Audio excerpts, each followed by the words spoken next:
கண்ணாடி மேடை நேயர்களுக்கு வணக்கம். வணக்கம் சார். வணக்கம் பூழி. சார், இன்னைக்கு வழக்கம் போல சட்டமன்றம் தொடங்குச்சு சார். அந்த அப்டேட்ஸ் என்னென்ன இருக்கு அப்படிங்கிறத அந்த வீடியோல நம்ம பேசிடலாம் சார். பாத்திரலாமே. சார், முதல்ல முன்னாள் முதல்வர் இருக்கக்கூடிய ஸ்டாலின் திமுக அவர்களா? இல்ல சார். முன்னாள் திமுகன்றீங்க, முதல்வர் முன்னாள் முதல்வர்ன்றீங்க. அதான் ஓபிஎஸ் அவர்கள் சார். அந்த திமுக முன்னாள் முதல்வர் இருந்தாரு அவரு. ஆமா. அதிமுகல இருந்துட்டு அதுக்கப்புறம் வந்து எலெக்ஷனுக்கு முன்னாடி ராஜினாமா பண்ணிட்டு வந்து ஜாயின் பண்ணாரு சார். அவர் தான் சார் இன்னைக்கு பட்ஜெட் ஓப்பனிங் ஆடு அவர்தான் இன்னைக்கு. ஆமா. அவரை வச்சுதான் இன்னைக்கு ஓப்பனிங். ஆமா. பட்ஜெட்டே படிக்க தொடங்கல. அதுக்கு முன்னாடி நிறைய கலவரங்கள்லாம் இல்ல, நடந்துச்சு. என்னை இப்படியே நீங்க பண்ணீங்கன்னா நான் எப்படி பேசுவேன், என்னைய வந்து நீங்க கொஞ்சம் பாருங்க அப்படின்ற அளவுக்கு இன்னைக்கு ஓபிஎஸ் கொண்டு போய் நிறுத்திட்டாங்க. என்ன பேச வந்தாரு ஃபர்ஸ்ட் அவர் ஓப்பனிங்ல, அது சொல்லுங்க. சார், இந்த திராவிட இயக்கம் அது இதுன்னு அந்த வரலாறுலாம் பேச ஆரம்பிச்சாரு சார். நான் அது நேத்தே தேவையா? பேசிட்டோம். சும்மா ஆமா. இருந்திருக்கலாம்ல. இந்த ஆமா. வரலாறுலாம் இப்ப யாராவது கேட்டாங்களா? அங்கதான் வச்சாங்க. ம். என்ன வரலாறு இந்த புடிங்க அப்படின்ற மாதிரி. ஸ்டாலின் திட்டங்கள் என்னென்னலாம் இருக்கு, இதுக்கு முன்னாடி இந்த 5 வருஷத்துல என்னென்ன குடுத்தாங்க அப்படிங்கிற மாதிரி விஷயம் பேசினா. ஆனா அப்படி இருந்துச்சு முன்னாடி பட்ஜெட்டு. ஆனா இந்த பட்ஜெட்ல வந்து நிறைய திட்டங்கள தேடிக்கிட்டே இருக்கேன். எனக்கு பட்ஜெட்டே வந்து திட்டங்களே கிடைக்க மாட்டேங்குது. புதிய திட்டங்கள் எதுவும் அப்படின்ற மாதிரி சொன்னாரு சார். முக்கியமா வந்து மக்கள் பெண்கள்லாம் வந்து உரிமை தொகைக்கான விஷயம் வந்து இன்னும் அதிகப்படுத்தல அப்படிங்கிறதுல வந்து ஏமாற்றம் அடைஞ்சிருக்காங்க அப்படிங்கிறத வந்து சொல்றாரு சார். எல்லாம் ஃபோனை போட்டு விட்டதான் முதல்ல சொல்றாங்க போல இருக்கு. சார் ஒரே ஏமாற்றமா இருக்கு சார் அப்படின்ட்டு உடனே தான் போறேன் நாளைக்கு காலையில சட்டசபைக்கு போன உடனே நான் என்ன பண்றேன்னு மட்டும் நீ பாரு இன்னைக்கு அப்படின்ட்டு போன வச்சு நேரா வந்தார். ஆமா. பேசவே விடல. லைட்டா தான் ஆரம்பிச்சாரு. இப்படிதான் சார் ஆரம்பிச்சாரு. உடனே வந்து நம்ம இங்க இருந்து பாத்தீங்க அப்படின்னா முதல்ல செங்கோட்டையன் அவர்கள் வந்தாரு. ஆமா. அடுத்து பாத்தீங்க அப்படின்னா ஆதவ அர்ஜுனா, ராஜ்மோகன், அப்புறம் ஃபினான்ஸ் மினிஸ்டர் எல்லாம் புகுந்துட்டாங்க உள்ளுக்குள்ள. அதாவது டேட்டாவா வேற ஒரு தேவையில்லாம பேசுன பேச்சுக்கு டேட்டால வேற அடிக்க ஆரம்பிச்சிட்டாங்க. இப்ப நான் என்ன சொல்றேன், இன்னைக்கு என்ன நடந்துச்சு, என்ன சொன்னாங்க உங்ககிட்ட? ஐயா இந்த மாதிரி வந்துட்டு இருக்கிற இந்த பட்ஜெட்டை பத்தி முக்கியமா வந்து இந்த வேளாண் விஷயங்களை பத்தி தான் இன்னைக்கு பேச்சு. முக்கியமா அவங்கவுங்க பேசும்போது அவங்கவுங்க தொகுதிகளை பத்தியும் பேசணும் சார். அவங்க தொகுதியை பத்தி சும்மா ஒரு பேசியே ரெண்டு ஆகணும். கேட்டு ஆமா ஒரு 2 வார்த்தையை பேசி விட்டுருவோம். அப்படின்னு வச்சுட்டு மத்தது எல்லாமே அவதூறாவும் இல்ல குற்றச்சாட்டாவும் பதிவு எதையாவது ஒண்ணு பண்றது. பழைய கதையை பாக்கி கதையை ஆ. தீக்கிறதுக்காக பழைய பாக்கிக்காக வந்து பேசுறது இந்த மாதிரி. ம். வந்தீங்களா மானிய கோரிக்கை வரும்போது உங்களுக்கு சொல்லுவாங்க, அப்ப நீங்க பேசியங்கன்னு சொல்றாங்க. அதெல்லாம் கிடையாது, நம்ம இந்த நேரத்துல பேசி விட்டா தான் உண்டு அப்படின்ற மாதிரி ஒரு பில்டப். நான் என்ன சொல்றேன், ஒரு ஒரு வேளாணுடைய பட்ஜெட்டை பத்தி என்ன உங்களுடைய கருத்துங்கிறத கேட்கறாங்க. ஒரு பெரிய மனுஷன் மதிச்சு உங்களையும் சரி நீங்க எழுதி பேரை கொடுத்துருக்கீங்களே, சரி பேசுவாரு அப்படின்னு வாய்ப்பு கொடுத்தா ஒரு 40 நிமிஷம் கிட்டத்தட்ட அவரும் பேசியிருந்திருப்பார். ஆமா. பட் ஆரம்பத்துல பேசின உடனே அவர் பேசின பேச்செல்லாம் பார்த்தீங்கன்னா திமுக காலத்துல வந்த ஒரு பட்ஜெட் எல்லாம் அந்த காலத்துல வந்தது, திராவிட கட்சிகள்லாம் ஒண்ணு சேர்ந்து இன்னைக்கு கொண்டு வந்து நிறுத்தினது தான் அப்படி இப்படின்னு சொல்லிட்டு பேசிக்கிட்டே இருக்கும்போது தேவையில்லாம ஒரு இடத்துல தான் வந்து ஓவரா பேசுவார். அவர் என்ன இல்ல சொல்றாரு சார், அப்படின்னா, அவரே திமுகவுக்கு வந்து 4 மாசம் தான் ஆகுது. 4 மாசம் தான் 5 ஆகுது. மாசம் அவரை தான் சொல்ற ஆகுது. இந்த பட்ஜெட்ல புதுசாவே ஒண்ணும் இல்ல, எல்லாமே பழசா இருக்கு. அது வேற நீங்க உங்களுடைய பட்ஜெட்ல நீங்க உங்களுடைய இது என்ன சொன்னீங்களோ அதை நீங்க பண்ணல.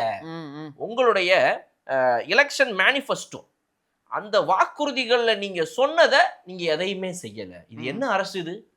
சொன்னதை செய்யணுமா இல்லையா ஒரு அரசுங்கிறது? என்ன அது இது இப்படி வந்து சொன்னதை செய்யாம வேலை பார்த்துக்கிருக்கு அப்படின்னோன்னா நேரடியா செங்கோட்டையன் அவர்கள் எந்திரிச்சார். ஆமா. அவர் கேட்டாரு, இவர் ஏற்கனவே வந்துட்டு பல முறை வந்துட்டு ஃபினான்ஸ் மினிஸ்டரா இருந்திருக்கிறாரு. அது மட்டும் இல்லாம பாத்தீங்க அப்படின்னா வந்து இவர் வந்து முதலமைச்சராகவே கூட இருந்திருக்கிறாரு. ஆக்டிங் சிஎம்மா அவர் வந்து ஜெயலலிதா அம்மையார் காலகட்டத்தில் இருந்திருக்காரு. இப்படிப்பட்டவர் வந்து இப்படி பேச எனக்கு ஒன்றும் புரியல. 3 மாசத்துல வந்த கட்சிக்கிட்ட வந்துட்டு நீங்க வாக்குறுதிகள்ல சொன்னதெல்லாம் இது எதுவுமே இந்த பட்ஜெட்ல இல்லைன்னு சொல்றது வந்து எனக்கு என்னன்னு புரியல. அப்படி அவர்னால வேணா முடிஞ்சா ஒரு 3 மாசத்துல நீங்க வேணா நீங்க சொல்றதெல்லாம் வந்து கிட்டத்தட்ட வந்து ஹிஸ்டாரிக்கான ஒரு விஷயமா நீங்க சொல்றீங்க. சரித்திரம் படைக்கிற விஷயமா இருக்குது. 3 மாசத்துல வேணா அப்படி யாரும் பண்ண முடியாது. அப்படி 3 மாதத்தில் உங்களால் சரித்திரம் படைக்க முடிந்தால் வேணா சொல்லி காட்டுங்க, நான் பார்த்து கேட்டு தெரிஞ்சுக்கிறேன் அப்படின்னு சொல்லிட்டு ஒரு அமர்ந்துட்டார். அப்பயாவது தலைவர் சும்மா இருந்திருக்கணும். என்ன சொன்னாருன்னா, இல்ல அது கிடையாதுங்க, அதாவது நான் என்ன சொல்றேன் அப்படின்னா எலெக்ஷன் மேனிஃபெஸ்டோல வந்துட்டு நீங்க என்னென்ன விஷயங்களெல்லாம் வந்து பண்ணுவேன்னு சொன்னீங்களோ அட்லீஸ்ட் நீங்க வந்துட்டு சட்டசபைக்குள்ள வந்த உடனேயே அதை அதிகாரப்பூர்வமா இங்கேயே வச்சு இதெல்லாம் நாங்க வந்து எலெக்ஷன் மேனிஃபெஸ்டோல சொன்னோம், இதெல்லாம் அடுத்த 5 வருஷத்துல நாங்க செஞ்சிருவோம் அப்படின்னு சொல்லிருக்கலாமா வேணாமா அப்படின்னு அங்கிருந்து திமுக தட்டுறதுக்கு முன்னாடி ஒரு நிமிஷம் நான் கேட்கிறேன், நீங்க எத்தனை தடவை இந்த மாதிரி வந்து உங்க எலெக்ஷன் மேனிஃபெஸ்டோல 505 வாக்குறுதிகளும் புக் போட்டீங்க? யாராவது வந்து இங்க 505 வாக்குறுதிகளை நாங்கள் அங்க கொடுத்தது மட்டும் கிடையாது, அந்த வாக்குறுதிகளை இங்கே நாங்கள் இப்போதே உங்கள் கண்முன் சொல்கிறோம் அப்படின்னு சொல்லிட்டு யாராவது இதுக்கு முன்னாடி இருந்த உங்க 2 கட்சி மாத்தி இருந்தீங்க யாராவது ஒருத்தங்க இந்த மாதிரி வந்து நேரடியா சட்டமன்றத்துல அவை குறிப்பிலே எடுத்துக்கொள்ளுங்கள், எங்கள் 505 வாக்குறுதிகளை நாங்கள் ஓப்பனாக இங்கேயே டிக்ளேர் செய்கிறோம்னு யாருன்னா அதுக்கு முன்னாடி எடுத்து விட்டுருக்கீங்களா? தைரியம் இருந்திருக்குதா உங்களுக்கு? ஏற்கனவே நீங்க கொடுத்ததெல்லாம் வந்து ஒரு 300 350 தான் ஏதோ பண்ணிருக்காங்களாமா. கிட்டத்தட்ட திமுக வந்து ஒரு 150 வாக்குறுதிகளுக்கு மேல செய்யாம போயிடுச்சு அப்படின்ற மாதிரி சொல்றாங்க. அப்ப இந்த நிலைமையில நீங்க என்ன தைரியத்தை இவங்கள்ட்ட எனக்கு பிடிச்ச விஷயம் அந்த கான்ஃபிடன்ஸ் தான். அதாவது வந்து இந்த இன்ஸ்டால எல்லாம் வந்துட்டு ஸ்டோரியில வரும் I wish I had 5% of his confidence அப்படிம்பாங்களா அந்த மாதிரி இவங்க கிட்ட நிஜமா இதுல இருந்து எனக்கு ஒரு 5% கான்ஃபிடன்ஸ் தான் நான்லாம் வாழ்க்கையில எங்கேயோ பெறுவேன் பூவொலி. அதாவது ஒண்ணுமே இல்ல ஆனாலும் கான்ஃபிடன்ஸ் என்ன இவங்க என்னதான் பேசுறாங்க ஐ டோன்ட் அண்டர்ஸ்டாண்ட் என்ன ஒரு இது அப்படின்னு எகத்தாளத்தின் உச்சகட்டம் தனக்கு எல்லாம் தெரிஞ்ச மாதிரியே ஒரு பெரிய இன்டெலெக்சுவல் இடியட்ஸாகவே இந்த திமுகவை உருவாக்கி வச்சிருக்கிற இந்த மாதிரி தலைவர்கள் இதெல்லாம் பார்க்கும்போது செம்ம சிரிக்கிறதா செம்மையா சிரிக்கிறதா இல்ல வந்து வருத்தப்படுறதா அழுவுறதா எந்த இமோஷன் இவங்களுக்காக நான் இப்ப கொட்டி தீக்கிறதுன்னு தெரியாம திக்கி திணறி போய் உட்கார்ந்துட்டு இருக்கிறேன் இந்த இடத்துல. அதுக்காக ஒரு ரிப்ளை கொடுத்திருந்தார் சார் செங்கோட்டையன் அவர்கள் வந்து பேசும்போது நிறைய விஷயங்கள் நாங்கள் அந்த மாதிரி நீங்கள் சொன்னீங்க பட்ஜெட் இதெல்லாம் பண்ணியிருக்கலாம் இதெல்லாம் பண்ணியிருக்கலாம்னு அவருக்கு அடுத்தடுத்து பேசும்போது அவர் இடம் மாறி உக்காந்துருக்காரு அதனால அவர் துதிப்பானுன்ற அவசியம் அவருக்கு இல்லைன்னு நினைக்கிறேன் அப்படின்னு சொல்லிட்டு உக்காந்துட்டாரு. ஐயோ என்ன இப்படி சொல்லிட்டாரு அப்படிங்கிற மாதிரி என்ன நான் பொசுக்குன்னு சொல்லிட்டேன் அப்படிங்கிற மாதிரி அந்த மாதிரி சொன்னார். அந்த முதல் மாற்றத்தையே அந்த முதல் இடம் மாற்றத்தையே அவர் தான் ஃபர்ஸ்ட் பண்ணாரு அப்படின்னு ஓபிஎஸ் அவர்கள் எழுந்து சொன்னார். உடனே ராஜ்மோகன் எழுந்தார் அந்த சைடு எழுந்து அவர் சொன்னது வந்து அவர் வந்து இடம் மாறி உக்காந்தாரு அப்படின்ற மாதிரி சொல்றாரு. ஆனா இடம் மாறி உக்காந்தாலும் அவர் இதயத்தில் இருக்கக்கூடிய அம்மா அவர்களை அதே இடத்துல தான் வச்சிருக்காரு. அதுக்கு வந்து எந்த ஒரு நிபந்தனையும் விதிக்காததான் எங்க தலைவர் அப்படிங்கிற மாதிரி விஜய் அவர்களையும் எடுத்துக்காட்டா சொல்லியிருந்தாரு சார். உடனே அங்கிருந்து கீழே நம்ம இப்படிதானே ஃப்ரேம் பாக்குறோம். அவர் ராஜ்மோகன் சொல்றாரு. உடனே செங்கோட்டையன் அவர்களும் அங்க பொதுப்பணித்துறை அமைச்சர் ஆதவர்ஜன் அவர்களும் அவர் பாக்கெட்ல இருக்க பாரு அவர்கிட்ட சொல்லி அடுத்து என்ன பேசுறது அப்படின்னு சொல்லி எடுத்து கொடுக்குறாங்க. அவர் பாக்கெட்ல இன்னும் எதுவும் மாறல அப்படி அவர் பாக்கெட்ல வந்து இடம் மாறிடுச்சு அதே மாதிரி போட்டோவும் மாறிடுச்சு அப்படிங்கறது எடுத்துக்காட்டி அவர் சொன்னாரு சார். புரியவே இல்லைங்க நிஜமாவே. அதாவது ஒரு வேளாணை பத்தி பேச ஆரம்பிச்ச இடத்துல தேவையில்லாம நீங்க எதையோ ஒண்ணு பேச ஸ்கோப் கிரியேட் ஆக இவங்க ஒண்ணு பேசன்னு இதுவே ஆல்ரெடி அவுட் ஆஃப் டாபிக்ல போகுது. இதை தாண்டி எனக்கு பெரிய ஆச்சரியம் என்னன்னா நிஜமா ஒரு ஸ்டாலின் போட்டோவே அதாவது கலைஞர் போட்டோவை அவர் வச்சிருந்தாருன்னா கூட ஏதோ சரி ரைட்டு திமுகல போய் உட்காந்துட்டாரு அதனால வேற வழி இல்லாம இன்னைக்கு உட்காந்து வச்சுக்கிட்டு இருக்கிறாரு அப்படின்னு நம்ம நினைக்கலாம். இன்னொன்னு வந்து அந்த கட்சி வந்து ஒரு மாதிரி வந்து டம்மியா போய்கிட்டே இருக்குது ஏடிஎம்கே. நம்ம இங்க போயிட்டோம்னா நாளைக்கு நமக்கு அமைச்சரவையிலாம் பதவி கொடுக்க வாய்ப்பு இருக்கு. ஏடிஎம்கேல திரும்ப சேர்த்துக்க மாட்டாங்க. நமக்கு ஒரு அமைச்சர் ஆகணுன்ற ஆசையில வேக வேகமா கிளம்பி இங்க வந்து உட்கார்ந்தாரு. எப்படியோ எம்எல்ஏ ஆயிட்டாரு. ஒரு தொகுதியில அவர் ஜெயிச்சுவாருன்னு வச்சுக்கோங்க. ஆனா வந்து அமைச்சர் ஆயிரம் ஆசைப்பட்டாரு. அவருக்கு தெரியாது திமுக தோத்து போற வண்டி அப்படிங்கிறது தெரியாம போய் சேர்ந்துட்டாருன்னு வச்சுக்கோங்க. பட் அதெல்லாம் தாண்டி எப்படி ஸ்டாலின் போட்டோ வச்சுட்டு உட்காந்துட்டு இருக்கிறாரு இவரு. இவருக்கும் அவருக்கு என்ன வயசு பெரிய டிஃபரன்ஸ் இருந்துட போகுது. ஸ்டாலின் போட்டோவை நீங்க பாக்கெட்ல வச்சுட்டு இருக்கிறீங்க. நீங்க எல்லாம் வந்து ஸ்டாலினோட அதிக முறை முதலமைச்சரா இருந்தவர். அதுதான் ஜோக்கு. ஓபிஎஸ் ஆக்டிங் சிஎம்மாவே 3 முறை வந்து ஜெயலலிதா அம்மையார் ஒரு தடவை வந்து ஜெயிலுக்கு போனப்ப சரி அடுத்த முறை சரி அப்புறம் கடைசியா வந்து ஆக்டிங் சிஎம்மா இவங்க இறந்து போற டைம்ல இருந்தப்பையும் சரி அவ்வளவு தடவை ஆக்டிங் சிஎம்மா இருந்தது. இவரு போயிட்டு ஸ்டாலின் போட்டோவை பாக்கெட்ல வச்சு உட்காந்துக்கிட்டு திமுக வாழ்க திமுக ரொம்ப நல்லா இருக்கணும் அப்படின்னு பேசுறதெல்லாம் வந்து செம்ம சிரிப்பாகுது. இவங்களை வச்சு வாய்ப்பு கிடைச்ச உடனே இவங்களை யாருமே விடாம வரிசையா அடுத்து போட்டு இவர் அடிச்சு கடைசியா முடிச்சு வச்சது யாருன்னு பாத்தீங்க அப்படின்னா இவர் இவ்வளவு பேசி முடிச்சு இப்படியே நீங்க குறுக்க வந்தீங்கன்னா நான் எப்படி பேசுறது எனக்கு என்னது அப்படின்னு ஒரு சொன்ன உடனே இல்ல சார் அந்த போட்டோ வச்சதுக்குமே ஒண்ணு சொன்னாரு அவரு. படத்தை மாத்தி வச்சு இல்ல அப்படின்னு சொல்லல. ஆனா நான் இந்த படத்தை காட்டி ஏமாத்துறவன் கிடையாது அப்படிங்கிற ஏமாற்றுபவர் அல்ல அப்படின்னு சொன்னா உடனே வந்து செங்கோட்டையன் அவர்கள் வந்து சொன்னாரு இந்த படத்தை காட்டி ஏமாற்றுகள் அப்படின்னு சொன்னது எல்லாமே இந்த அவை குறிப்புல இருந்து நீக்கணும். அந்த மாதிரி கிடையாது. நீங்க இடம் மாதிரி கட்சி மாதிரி உட்காந்துருக்கீங்க அதுக்கேற்ற மாதிரி பேசுங்க கண்ணியத்தோடு அப்படின்னு. இப்ப இந்த இடத்துல எனக்கு ரொம்ப பிடிச்சிருந்தது என்ன அப்படின்னா ஆக்சுவலா இவரு அவைத்தலைவர் பேரவைத் தலைவர் அவர்களுடைய அந்த ஒரு ஆக்டிவிட்டி தான். ஏன்னா ரொம்ப அழகா ஹேண்டில் பண்ணாரு. ஒரு லெவலுக்கு மேல போகும்போது ஆளுங்கட்சியில இருக்கிறவங்கள உட்கார சொல்லிட்டாரு இவரு. இல்ல இது வந்து ரொம்ப ஓவரா போயிட்டு இருக்குது அவரை நீங்க பேச விடணும் இப்படி அவரை பேச விடாம பண்ணீங்கன்னா அது சரி இருக்காது. நீங்க உட்காருங்க போதும் அவரை பேச விடுங்க தொடர்ந்து பேச விடுங்க அவரை இத்தனை பேர் நீங்க பதில் பேசிட்டீங்க போதும் இதுக்கு மேலேயும் பேசினா எப்படின்னு சொல்லிட்டு அவை முன்னவரா இருக்கக்கூடிய செங்கோட்டையன் அவர்களே இவர் நிறுத்தி உட்கார சொல்லிட்டாரு. ஏன்னா என்னதான் இருந்தாலும் ஒரு முன்னாள் முதல்வர் ஓரளவுக்கு பேச ட்ரை பண்ணிட்டு இருக்காரு. ஏதோ இன்னைக்கு ஒரு லவுக்கு வந்துட்டு ஒரு நிலைமையில இருந்தாலும் கூட அவரையும் கொஞ்சம் நம்ம இதுவா பண்ணணுமா இல்லையா அப்படிங்கிற மாதிரி வந்து ஒரு ரெஸ்பெக்டோட அந்த டிக்னிஃபைடா இந்த விஷயத்தை ஹேண்டில் பண்ணது இதுல மட்டும் கிடையாது. அதுக்கப்புறம் நிறைய இன்சிடென்ட்ஸ்ல இன்னைக்கு பாத்தீங்க அப்படின்னா தாவேக்கால வந்துட்டு ஒரு கன்னி பேச்சு பேசி அந்த கன்னி பேச்சுன்றது நேத்துல இருந்து ஒரு வார்த்தையா உபயோகப்படுது. முதல்ல பேசுற எம்எல்ஏ கன்னி பேச்சு அப்படின்றாங்க. சோ அப்ப அந்த மாதிரி பாத்தீங்க அப்படின்னா வந்துட்டு போலூருடைய எம்எல்ஏ வந்து பேசினாரு. அந்த அவரு பேசும்போது பாத்தீங்க அப்படின்னா சில இதெல்லாம் வந்து ஓப்பனா அடிச்சுட்டு இருக்காரு. இவங்கெல்லாம் வந்து லஞ்சம் ஊழல்னு வாழ்ந்துகிட்டு இருந்தாங்க அப்படி இப்படின்னு பேசணும்னு ராவா போட்டு அடிக்கிறாப்புல ஒரு பையன் உழுப்பு வந்து ஆமா நீங்க ஜென்சி டிஎம்கே நடத்துறதுக்கு தான் லாய்க்கு ஆனா உங்களை மாதிரி ஜென்சி என்னைய போல ஒரு ஜென்சி பையனை வந்துட்டு எம்எல்ஏ ஆக்கி பார்க்க முடியுமா அதெல்லாம் எங்க தான் பண்ணுவாரு அப்படி இப்படி என்னமோ பேசிட்டு இருக்காரு. அப்போ வந்து அவங்களாம் கொந்தளிச்சு தம்பி இங்க பாரு வேற மாதிரி ஆயிடும் அப்படின்ட்டு எந்திரிச்சு ஒரே எப்ப நீ வேற ஏதாவது பேசிவிட்டு அவனே எந்திரிச்சிடறாங்க அவன் அப்படின்றாரு அவர். ஆனா அந்த இடத்துலயுமே கூட வந்துட்டு எல்லாரையுமே இவர் ஹேண்டில் பண்ண விதம் யாரை எங்க கண்ட்ரோல் பண்ணணுமோ ஆளுங்கட்சி. ஏன்னா வந்துட்டு எல்லாருமே இப்ப வெளியே ஜென்ரலா ஒரு அசம்பிளி பார்க்கும்போது ஒரு ஃபுல் டைமா காலையில இருந்து ஈவினிங் வரைக்கும் பாக்குற எல்லாருக்குமே இப்போ பரவாயில்லப்பா இதுக்கு முன்னாடி தான் வந்து இந்த இந்த அவைத்தலைவர்னாலே அவர் வந்து ஏதாவது இதுவே பேசிட்டு இருப்பாங்க.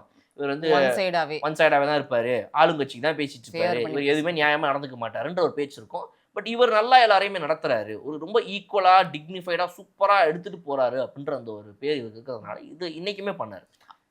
ஓபிஎஸ் அவர்கள் முடிச்சுட்டு கிளம்புவாருன்னு பார்த்தா விடுற மாதிரி இல்லை இவரும் பேசுற மாதிரி இல்லை பேசி பேசி பேசி கடைசியில் என்ன ஆயிடுச்சு அப்படின்னா வந்துட்டு இவர் பேசி உட்காந்துக்கு அப்புறம் ஃபினான்ஸ் மினிஸ்டர் பதில் பேசுறாரு. அதாவது என்ன அப்படின்னா நீங்க வந்துட்டு நம்மளுடைய ஸ்டேட் ஓன்டு டாக்ஸ் ரெவென்யூவா வந்து என்ன விட்டுட்டு போனீங்க அப்புறம் அதிமுக அன்னைக்கு என்ன விட்டுட்டு போச்சு திமுக திரும்ப வந்தப்ப என்ன காட்டுச்சு அப்ப திமுக விட்டுட்டு போகும்போது அன்னைக்கு என்ன விட்டுட்டு போச்சு இப்ப நாங்க எடுத்து பார்க்கும்போது என்னவா இருக்குது அப்படின்னு பாத்தீங்கன்னா பெரிய டிஃபரன்ஸ் இருக்குது. ஒரு 8% இருந்தது 19% திடீர்னு ஒரே வருஷத்துல இவங்க வந்துட்டு மாத்தி காட்டுறாங்க. அப்ப அது ஒரு மிகப்பெரிய ஒரு மார்ஜின் ஜம்ப் அந்த மாதிரி வாய்ப்பே கிடையாது. பட் இப்ப நாங்க அந்த நம்பர்ஸ் எல்லாத்தையுமே கரெக்ட் பண்ணி நியாயமான வகையில நாங்க அதை போடும்போது அது 8 to 19% ஜம்ப்லாம் இல்ல 8 to 11% 3% ஜம்ப் தான் ஆயிருக்குது. ஆனா அது இவங்க வந்து 3 மடங்கு அப்ப அதிகம் காட்டியிருக்காங்க. 11ங்கிறது வந்து 14 17 19 ஆயிருக்குது.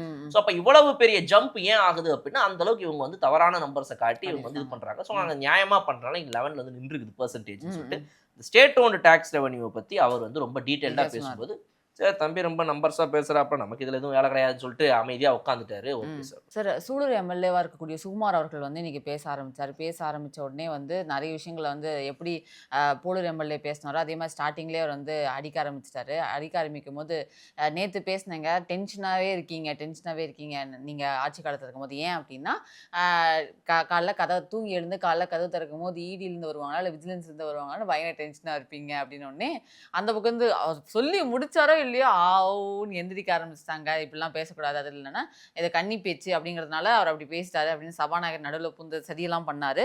சரி பண்ணி பார்க்கும்போது அதை அவங்க நிறுத்தலை.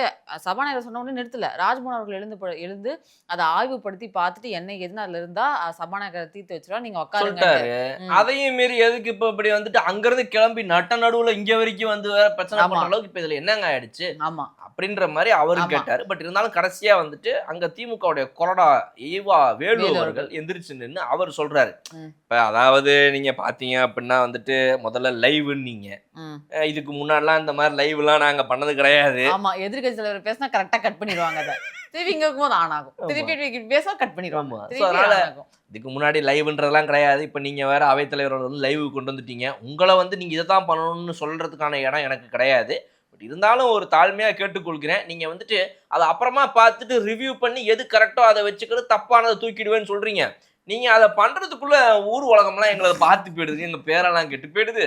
அதனால நீங்க தயவுசெய்து கொஞ்சம் என்னன்னு பார்த்து உடனடியே ஆன் ஸ்பாட்லயே அவங்கள நீங்க இது பண்ணீங்க அப்படின்னா கொஞ்சம் நல்லா இருக்குங்க அப்படின்ற மாதிரி சொல்றாங்க. இப்படி சொல்லும் போது தான் நமக்கு இந்த லைவோட இம்பார்ட்டன்ஸ் புரிய ஆரம்பிக்குது. அப்ப இதுக்கு முன்னாடி ஆட்சி காலத்துலலாம் எதனால இவ்வளோ வந்து இந்த லைவ் அவங்க கட் பண்ணாங்க அதிமுக திமுக 2 பேரும் மாத்தி ஏன் கட் பண்ணாங்க அதுவும் வந்துட்டு எடப்பாடியோட இதுலயும் சரி இந்த பக்கம் பாத்தீங்கன்னா வந்து ஸ்டாலினோட ஆட்சியிலையும் அவ்வளோ கட் பண்ணி போட்டது அதை என்ன அதோட இம்பாக்ட் இருந்திருக்கும் ஒருவேளை கட் பண்ணாம போட்டிருந்தா ஒரு ஆளுங்கட்சியா இருக்கிறவங்களை வந்துட்டு எதிர்த்து யாராவது கேள்வி கேட்டாங்கன்னா என்ன சிஎம் இப்படி கேட்டாரு என்ன அவங்க பினான்ஸ் மினிஸ்டர் இப்படி கிழிச்சிட்டாரு இப்படின்ற இந்த பேச்செல்லாம் உருவாயிருங்கிறதுக்காகவே அவங்க ரொம்ப அப்படியே டிக்னிஃபைடா அப்படியே அழகா அப்படியே வந்து ஒரு கோட்டிங்கை போட்டு அப்படியே மென்மையா கூட்டு போயிருக்காங்க இத்தனை நாளா. இன்னைக்கு வந்து ஒரு டிஎம்கேல இருக்கிறவங்களுக்கு கூட ஒரு ஸ்கோப் கிடைக்குது. ஏதாவது ஒரு விஷயம் இப்ப வந்துட்டு ஒரு அமைச்சர் ஒரு வார்த்தையை பேசிட்டாரு அப்படின்னா ஓ இதுதான் இதுவா உங்களை பத்தி எனக்கு தெரியாதா அப்படின்னு இன்னைக்கு திமுக பேசுற அளவுக்கு வந்து ஒரு ஸ்கோப்பை ஆளுங்கட்சியில் இருக்கிறவங்க பல பேர் பேசுறது வந்துட்டு பேசும் பொருளா மாறுவதற்கான வாய்ப்புகளும் இருக்குது. அப்ப அதை வந்துட்டு ஓப்பனா இன்னைக்கு இவங்க வந்து ஹேண்டில் பண்றாங்க ஃபேஸ் பண்றாங்க அப்படிங்கும்போது this is what is called political maturity. அப்ப இவங்க இவங்களுக்கெல்லாம் பொலிட்டிக்கலே தெரியாது இவங்களுக்கு என்ன தெரியும் இப்ப நான் என்ன கேட்கறேன் உங்களுக்கு 75 வருஷ கட்சி இருக்குது உங்க பின்னாடி வந்து உங்க தாத்தா இருக்காரு உங்க அப்பா இருக்காரு இன்னைக்கு உங்க சின்ன தலைவர் இருக்காரு அடுத்து உங்க பேரப்புள்ள இருக்காரு இவ்வளவு ஜென்ரேஷனை கையில வச்சுக்கிட்டு 75 வருஷம் ஆட்சி இருக்குது. நீங்க தான் முதல்ல அதை பண்ணேன், இதை பண்ணேன், இப்படி பண்ணேன், அப்படி பண்ணேன், கலைஞர் என்ன கூட இவ்வளோ வச்சிருக்கீங்கல்ல. இவ்வளோ வரலாறை வச்சுக்கிட்டு ஒரு லைவை போட்டுட்டு ஓப்பனா அவங்களால அசம்பிளியில மக்கள் பார்க்கட்டும்னு பேசக்கூட முடியாத உங்களுக்கு என்ன தைரியம் இருக்குதுன்னு நான் கேட்குறேன் பேசுறதுக்கு. இப்போ இதுதான் பொலிட்டிக்கல் மெச்சூரிட்டியா? Good and bad, plus and minus, positive negative, advantage disadvantage எல்லாத்தையுமே ஹேண்டில் பண்ணக்கூடியது தான் ஒரு அரசாங்கம். ஆமா. இன்னைக்கு நீங்கள் அதையே ஒரு நாள் ஃபேஸ் பண்ணாமல் இருந்திருக்கீங்க. இன்னைக்கு புதுசாக வந்தவங்க டைரெக்டாக ஓப்பனாக நின்று நீ என்னவா என்ன பேசுறியா பேசு, நானும் உன்னை பேசுகிறேன் வாங்க, மொத்தத்தையும் மக்கள் லைவ்ல பார்க்கட்டும்னு சொல்றாங்க. ஸோ இந்த துணிச்சல் இத்தனால இவங்களுக்கு இல்லையே. அதுவும் 2 பேரும் ஈக்குவல் டேர்ம்ஸ், டிஎம்கே ஏடிஎம்கே. நான் உன்னைய பற்றி இது பேச மாட்டேன், நீ என்னைய பற்றி இது பேச மாட்டேன், 2 பேரும் அப்படின்ற ஒரு லெவலில் கிட்டத்தட்ட, ஏன்னா நீயும் ஊழல் பண்ணிக்கிற நானும் ஊழல் பண்ணிக்கிறேன், நீ இது பண்ணிக்கிற நானும் அது பண்ணிக்கிறேன்ற ஒரு மைண்ட் செட்டை கிரியேட் பண்ணி வச்சுக்கிறேன். நீங்களே உங்களுக்குள்ள மாற்றி மாற்றி ஓப்பனாக அடிச்சுக்கிறதுக்கு லைவை போடாமல் இருந்திருக்கீங்க அப்படின்னா இப்போ இது எவ்வளோ பெரிய ஒரு மோசடியை இத்தனை நாளாக பண்ணியிருக்காங்க. அப்போ இந்த லைவை இத்தனை வருஷங்களாக பல பேர் ரிக்வெஸ்ட் பண்ணி கடைசி இன்னைக்கு வந்து பிரேமலதா விஜயகாந்த் அவர்கள் தான் சொன்னாங்க. விஜயகாந்த் அவர்கள் அப்போலேருந்து எங்களுடைய கேப்டன் வந்து அவ்வளோ கேட்டிருக்காரு இந்த லைவை கொண்டு வரணும்னு சொல்லி, இன்னைக்கு கடைசியாக அது நடக்குதும்போது ரொம்ப சந்தோஷமாகுது அப்படின்னு சொன்னார். அப்போ இந்த மாதிரி லைவ் வேற போடுறீங்க, இது ஒரு பிரச்சனை. அப்போ வேற நீங்கள் அப்பப்போ கட் பண்ணியும் போட மாட்டேங்கிறீங்க, வெளியே மக்கள்லாம் எங்களை பார்த்துடுறாங்க, அதனால வந்து கொஞ்சம் என்னென்னு பார்த்து இது பண்ணுங்க அப்படின்னு ஒரு கேட்ட உடனே அவைத்தலைவர் என்ன சொல்றாரு அப்படின்னா, தயவுசெய்து எல்லாருமே வந்து மாண்போடு நடந்துக்கங்க, புரிஞ்சு நடந்துக்கங்க, எதை பேசணும் எதை பேசக்கூடாது, எது அவை குறிப்பில் இருக்கணும் இருக்கக்கூடாது, என்ன நடக்குன்றது உங்களுக்கே தெரியும். அப்போ அதுக்கேற்ற மாதிரி எல்லாரும் 2 சைடுமே நான் சொல்கிறேன் கொஞ்சம் கண்ட்ரோல்டாக எல்லாரும் பேசுங்க அப்படின்னு சொல்லிட்டு அவர் கொண்டு வந்து எல்லாரையும் வழி நடத்துறாரு. இப்போதான் உதயநிதி அவர்கள் எந்திரிச்சு நின்று என்ன சொல்கிறாரு அப்படின்னா வந்துட்டு, மாண்புமிகு பேரவைத் தலைவர் அவர்களே, நாங்கள் அன்னைக்கு டென்ஷன் ஆகுறோம்னு சொன்னது நேற்று ஏதோ ஒரு பேச்சு இருந்துச்சு, அதை பிடிச்சி விவரமாக பேசிட்டு இருக்கோம். நாங்கள் என்ன டென்ஷன் ஆகுறோம், எங்களுக்கு என்ன டென்ஷனு, இடியும் கிடையாது இதுவும் கிடையாது, அதெல்லாம் வந்து எதையும் பார்த்து நாங்கள் வந்து இது கிடையாது.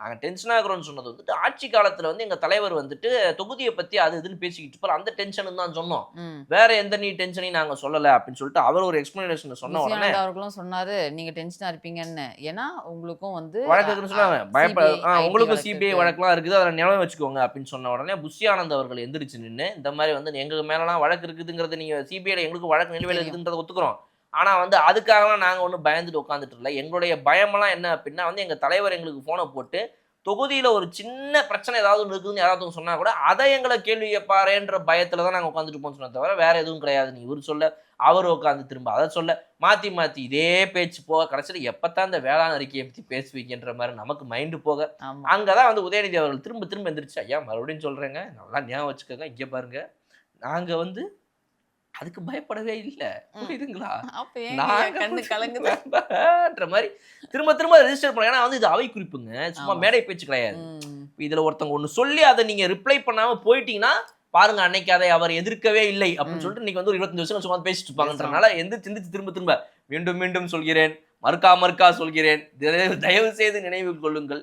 இந்த மாதிரி வந்து எங்கள் நாங்கள் பயந்துதான் இது பண்ணல, கட்சியின் வேலைக்காக தான் நாங்கள் வந்துட்டு பேசணுமே தவிர தொகுதியின் இதில் தான் தவிர மற்ற எதுக்குமே நாங்கள் பயப்படக்கூடியவர்கள் கிடையாது, அதை பற்றி நாங்கள் பேசலை அப்படின்னு சொல்லிட்டு திரும்ப அவர் ரெஜிஸ்டர் பண்ணி முடிச்சிட்டார். இதுதான் ஆக்சுவலாக ரொம்ப நேரமான ஒரு பேச்சாக போச்சு. சார் சூலூர் எம்எல்ஏ வந்து அதோடு நிறுத்தலை சார், அதை அடுத்து பேசும்போது எல்லா அமைச்சர்களும் பேசும்போது எல்லா திட்டங்களையும் வந்து அவங்களோட முதல்வர் இருக்கிறதா பேசுகிறாங்க, அதெல்லாம் அந்த பிரச்சனை இல்லை, சந்தோஷம் தான், அதெல்லாம் ஒன்றும் பிரச்சனை இல்லை, ஆனால் மக்கள் மனசில் அவர் இல்லை அப்படின்னு சொல்லி முடிச்ச உடனே என்னங்க எங்கே இருக்கிறார்னு கேட்டால் இங்கு இருக்கிறார், அங்கு இருக்கிறார், எங்கும் இருக்கிறார், அனைத்து திட்டங்களில் இருக்கிறாருன்றீங்க, அதுல இருக்கிறாரு, மக்கள் மனசுல இல்லையே அப்படின்ற மாதிரி ஒரு போடு போட்ட உடனே அங்க திமுக ஏது எங்க தலைவர் மக்கள் மனசுல இல்லையா, மாப்பிள்ள இவங்க ரொம்ப போறாயடா அப்படின்னு சொல்லிட்டு ஒரே சவுண்டு கரைச்சலை கூட்ட. அதுக்கப்புறம் அங்க இருந்து வந்து அடுத்த பதில் வந்து அவைத்தலைவர் குறுக்கிடுற மாதிரி ஆயிடுச்சு. அந்த அளவுக்கு வந்து இந்த ஒரு பரபரப்பான சூழ்நிலை போகுது. எம்ஆர்கே பன்னீர்செல்வம் அவர்கள் வந்துட்டு அவர் ஒரு பதிலெல்லாம் பேச ஆரம்பிக்க, என்னடா இது நம்ம பேசுறது ஒன்றும் பத்த மாட்டேங்குது, என்னன்னு டக்குன்னு கே நேரு அண்ணன் எந்திரிக்க, இவங்க எவ்வளவு பேசுறாங்க இங்க இருந்து திமுக காரங்க தாவேகா காரங்க, நல்லா அவங்க நினைப்புல வச்சுக்கணும், அந்த பக்கம் அவங்க வெறும் 108 பேர் தான் இருக்கிறாங்க, அதை விட நாங்க இந்த பக்கம் ரொம்ப பேர் இருக்கிறோம் ஜாஸ்தியா அப்படின்னு. எங்க ரொம்ப பேர் எனக்கு புரியலையே, நீங்க ஜெயிச்சது 59, எங்க நீங்க ரொம்ப பேர் இருக்கீங்க, பாதிக்கு பாதியில 108க்கு பாதியில 59னா தம்பி இந்த பக்கத்துல காய்ஞ்ச இவங்க நம்ம பசங்க இவங்களை விட்டீங்க அப்படின்ற மாதிரிதான் கிட்டத்தட்ட எனக்கு. வேற என்ன கணக்காது? ஆமா, நாங்க இவ்வளவு பேர் இருக்கோம் நீங்க இங்க அங்க அப்படின்னு வெறும் சொல்றாரு. 108 பேர் தான் இருக்கீங்க. ஆப்போசிட்ட பாரு நாங்க எத்தனை பேர் இருக்கோம் ஆமா. அப்படின்னா, நீங்க உடனே ஆப்போசிட்ல டிவிகே எம்எல்ஏஸ்லாம் 35% கத்த ஆரம்பிச்சுட்டாங்க. உடனே அதுக்கு 35% வாங்கிருக்கீங்க. நாங்க வந்து உடைஞ்சு கிடக்குறோம். பிரிஞ்சு கிடக்குறோம். பிரிஞ்சு நாங்க வந்து பிரிஞ்சு ஆமா. பிரிஞ்சு இவங்க எல்லாம் சேர்ந்து இவங்க இப்ப இதுல என்ன சொல்ல வரீங்க நீங்க? இப்ப பிரிஞ்சு இவங்கலாம் ஒண்ணா சேர்ந்து இவங்கள விட அதிகமாமா. யாரோட ஒண்ணு சேர்த்து நீங்க யார விட அதிகம் காட்டுறீங்க இப்ப. கேட்டா ஏடிஎம்கேவும் டிஎம்கேவும் கூட்டணி இல்ல. என்னங்க பேச்சு இது எனக்கு அதே புரியவே மாதிரி இல்ல. இன்னொன்னு சொல்றாரு. எங்க கிட்ட இருந்தவங்க தான் இப்ப உங்ககிட்ட வந்திருக்காங்க. அதனால தான் நீங்க வந்து ஆட்சி அமைச்சிருக்கீங்க. இன்னும் இந்த அப்படின்னு ஏங்க என்னங்க what is the problem? Hmm. How long you will cry? இன்னும் எவ்வளவு நாட்கள் அழுவீங்க? 5 சரி, வருஷம். ஒரு மாதிரி வருத்தமா தான் இருக்கு. ம். இப்ப எல்லாமே ஒண்ணும் தெரியாதவங்க ஆட்சிக்கு வந்துட்டாங்க. உங்களுக்கு ஒண்ணுமே தெரியாது. திமுக யார் தெரியுமா? இது தெரியுமா? மக்கள் முட்டாளு. மக்களுக்கு வந்து ஹீரோ வர்ஷிப். ம். என்ன வேணா சொல்லு ராஜா. நான் எல்லாத்தையும் பார்த்துட்டு தான் இருக்கிறோம் நாங்க. எல்லாத்தையும் பார்த்துட்டு இருக்கோம். வேற என்ன சொல்ல போறீங்க? நீங்க எவ்வளவு நாள் அழப் போறீங்க? ஜஸ்ட் ஒரு டைம் லைன் மட்டும் குடுங்க. நீங்க அழுது முடிக்கிற வரைக்கும் நாங்க கொஞ்சம் ஓரமா அப்படி போயிட்டு வேற டீ சாப்பிட்டு அப்புறமா நாங்க வந்து பேசுறோம். இன்னும் எவ்வளவு நாள் அழுவீங்க? ம். ம். இப்போ 108 பேர் நீங்க இருக்கீங்க. அப்ப இவங்கலாம் ஒண்ணா சேர்த்து கணக்காம். அவங்க மட்டும் 108 எப்படி? அப்ப இந்த பக்கத்துல இருக்கிற அந்த ஐயுஎம்எல், இந்த சிபிஐ, சிபிஎம், விசிக கணக்குல வராது. காங்கிரஸ் கணக்குல வராது. 108. நீங்க மட்டும் பாஜகவை கூட அதுல இல்லன்னு சொல்லல. ஆமா. நாங்கலாம் இப்ப பாருங்க ஆமா. ஆப்போசிட்ல உங்கள விட நாங்க தான் இங்க அதிகமா அதிகமா இருக்கும். இருக்கும் அப்படின்னா, இது என்ன மாதிரி ஒரு மைண்ட் செட் அப்படின்றது உங்களுக்கு தெரியல. ஆமா. இதுல தான் வந்து இந்த குறுக்க வந்து நம்ம எடப்பாடி அவர்கள் பேசும்போது கூட இதே டாபிக்கை ஒட்டி ஒரு பேச்சு வந்துச்சு. இந்த மாதிரி வந்து அதிமுகவும் திமுகவும் ஒண்ணு சேர்ந்த டாபிக். ஏன் அப்படின்னா வந்து இவர் சொன்னாரு, எடப்பாடி அவர்கள் வந்து குதிரை பேரம்ன்ற வார்த்தையை பயன்படுத்தினார். இந்த டே முடியும் போது கிட்டத்தட்ட மதியானத்துக்கு மேல வந்து ஒரு பெரிய பிரச்சனை இந்த குதிரை பேரம் மேட்டர். டாபிக் திரும்ப உள்ள வந்துருச்சு. ஆதவ அர்ஜுனா அவர்கள் எந்திரிச்சு நின்னு குதிரை பேரம்னு நீங்க பேச ஆரம்பிச்சீங்க அப்படின்னா அப்ப நான் பேச வேண்டியது இருக்குன்ற மாதிரி அவர் என்ன சொல்லிட்டாருன்னா, ஒரு 6 முறை வந்துட்டு இந்த சட்டமன்றத்துல வந்து எம்எல்ஏவா வந்த ஒருத்தர். அப்படிப்பட்ட ஒருத்தரை இந்த மாதிரிலாம் இது சொல்லாதீங்க அந்த வார்த்தையை, ஏன்னா அதுக்கப்புறம் நாங்கள் அட்டாக் பண்ற மாதிரி இருக்கும் சொன்னா அவர் சார் தம்பி நீங்க சொல்லிட்டீங்க பொதுப்பணித்துறை அமைச்சர் ஓகே விடுங்கன்னு விட்டுற அவதை விட்டுவிட்டு கட்சி தலைமை சரியில்லை. உங்க கட்சி தலைமை சரிந்தா ஏங்க அங்க இருந்து எல்லாம் இங்க வந்து சேர போறாங்க? இது முதல்ல வந்து அதிமுகவே கிடையாது. 2017 வரைக்கும் இருந்ததுதான் அதிமுக. 2017க்கு அப்புறம் வந்தது அதிமுகவே கிடையாது. அது வந்து உண்மையான அதிமுகவே கிடையாதுன்னு தான் அந்த கோவம் எல்லாருக்கும் வந்துருச்சு. இது உண்மையான அதிமுக இல்லையா அப்படின்னு வந்துருச்சுட்டாங்க. நீங்க சொன்ன இந்த நீட்டு மேட்டர் சொல்லி அன்னைக்கு அந்த அம்மா இருந்த வரைக்கும் நீட்டை உள்ளேயே விடல. நீங்க நீட்டையும் உள்ள விட்டீங்க. எல்லாத்தையும் பண்ணிட்டு இன்னைக்கு வந்து கம்முன்னு உட்காந்துட்டு இருக்கிறீங்க. நீங்க முதல்ல வந்து பேசவே கூடாது. நீங்க இந்த மாதிரி வந்து எங்களை நீங்க இப்படி சொன்னீங்கன்னா அந்த வார்த்தையை நீக்குங்க அவைத்தலைவர் அவர்களை. இந்த மாதிரி பேசுறேன் அப்ப நான் இதை தான் சொல்ல வேண்டியது இருக்குன்ற மாதிரி வந்து அவரோட பேச்சை வச்ச உடனே எடப்பாடி அவர்கள் இருந்து ஆரம்பிச்சு அதிமுக அப்படியே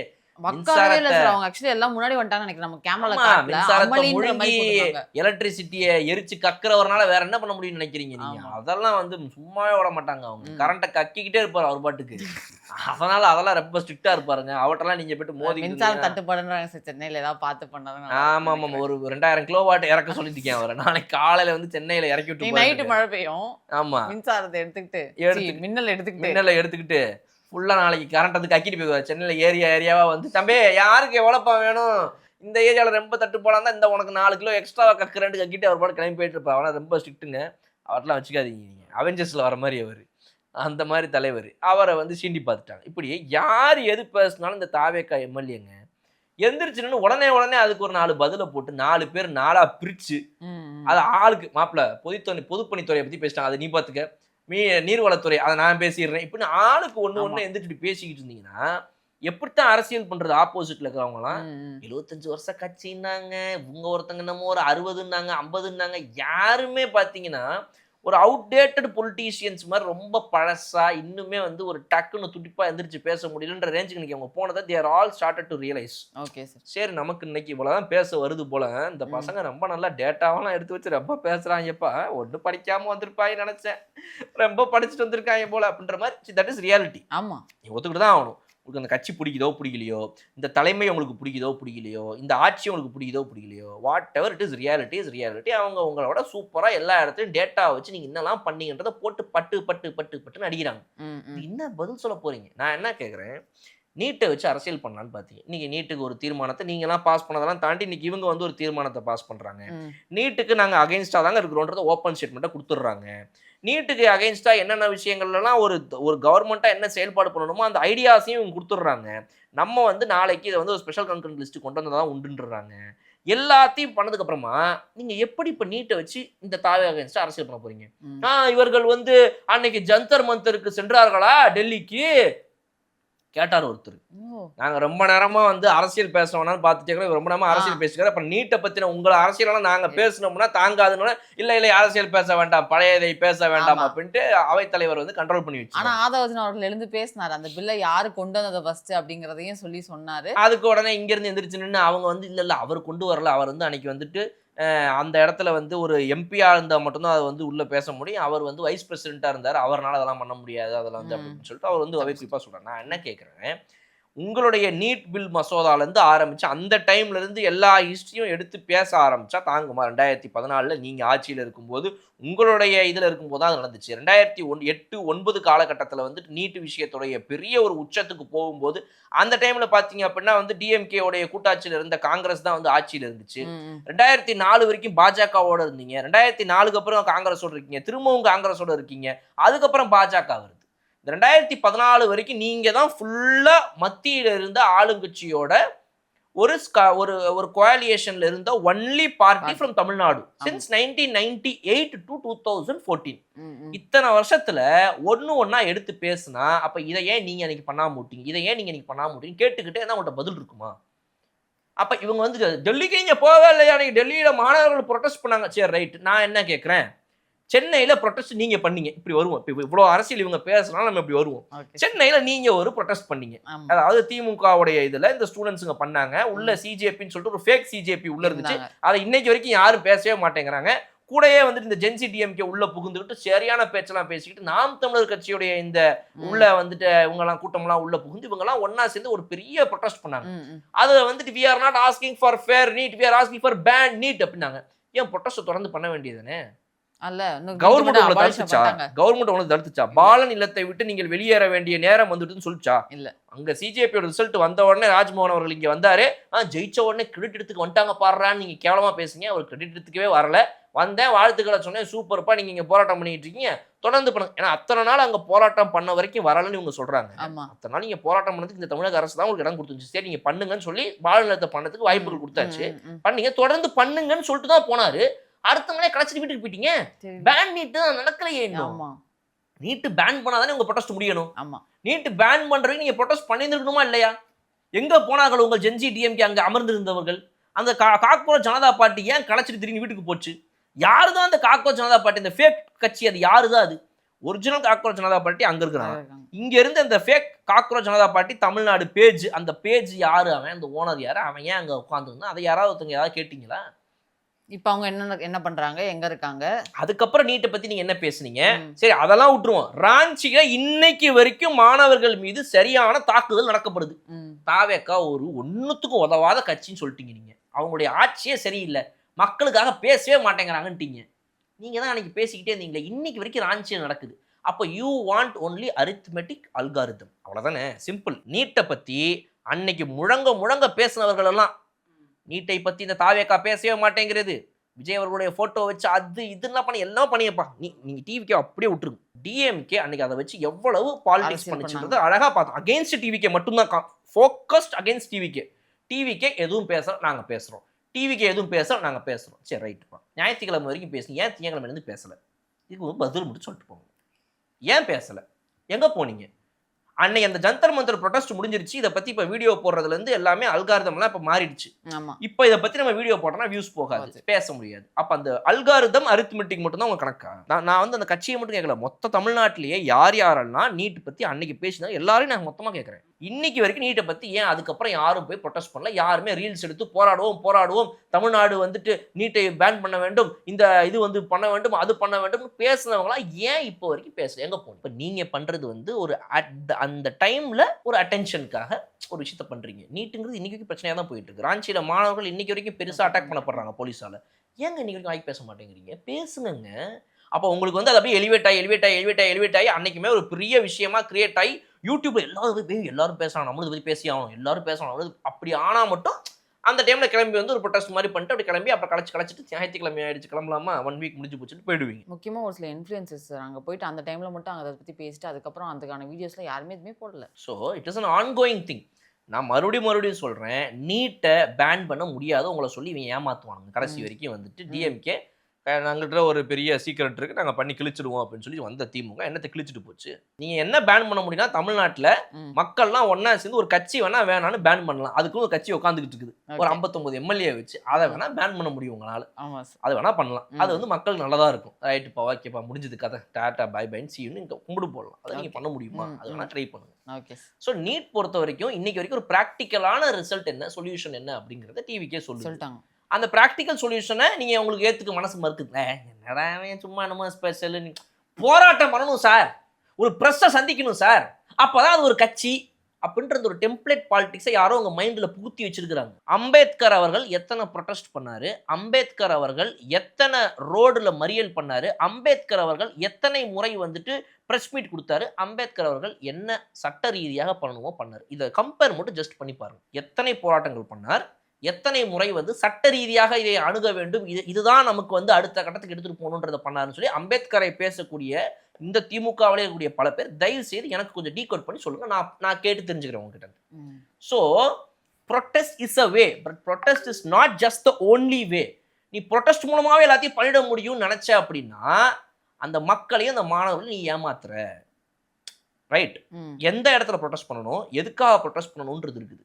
நீட்டை பொறுத்த வரைக்கும் நீங்க 6, 7, 8 வருஷமா நீங்க ப்ரொட்டஸ்ட் பண்ணிட்டு இருக்கீங்களே சார், என்ன நடந்துச்சு? உங்களால ஒரு ஸ்டேட்டா நீட்டை பேன் பண்ண முடியாதுன்ற பிராக்டிக்கல் ரியாலிட்டி ஏன் இந்த மக்களுக்கு சொல்ல மாட்டேங்கிறீங்க? They will never talk about practical ரியாலிட்டிங்க. DMK or ADMK will never ever talk about reality. Because reality தெரிஞ்சா பாலிடிக்ஸ் பண்ண முடியாது.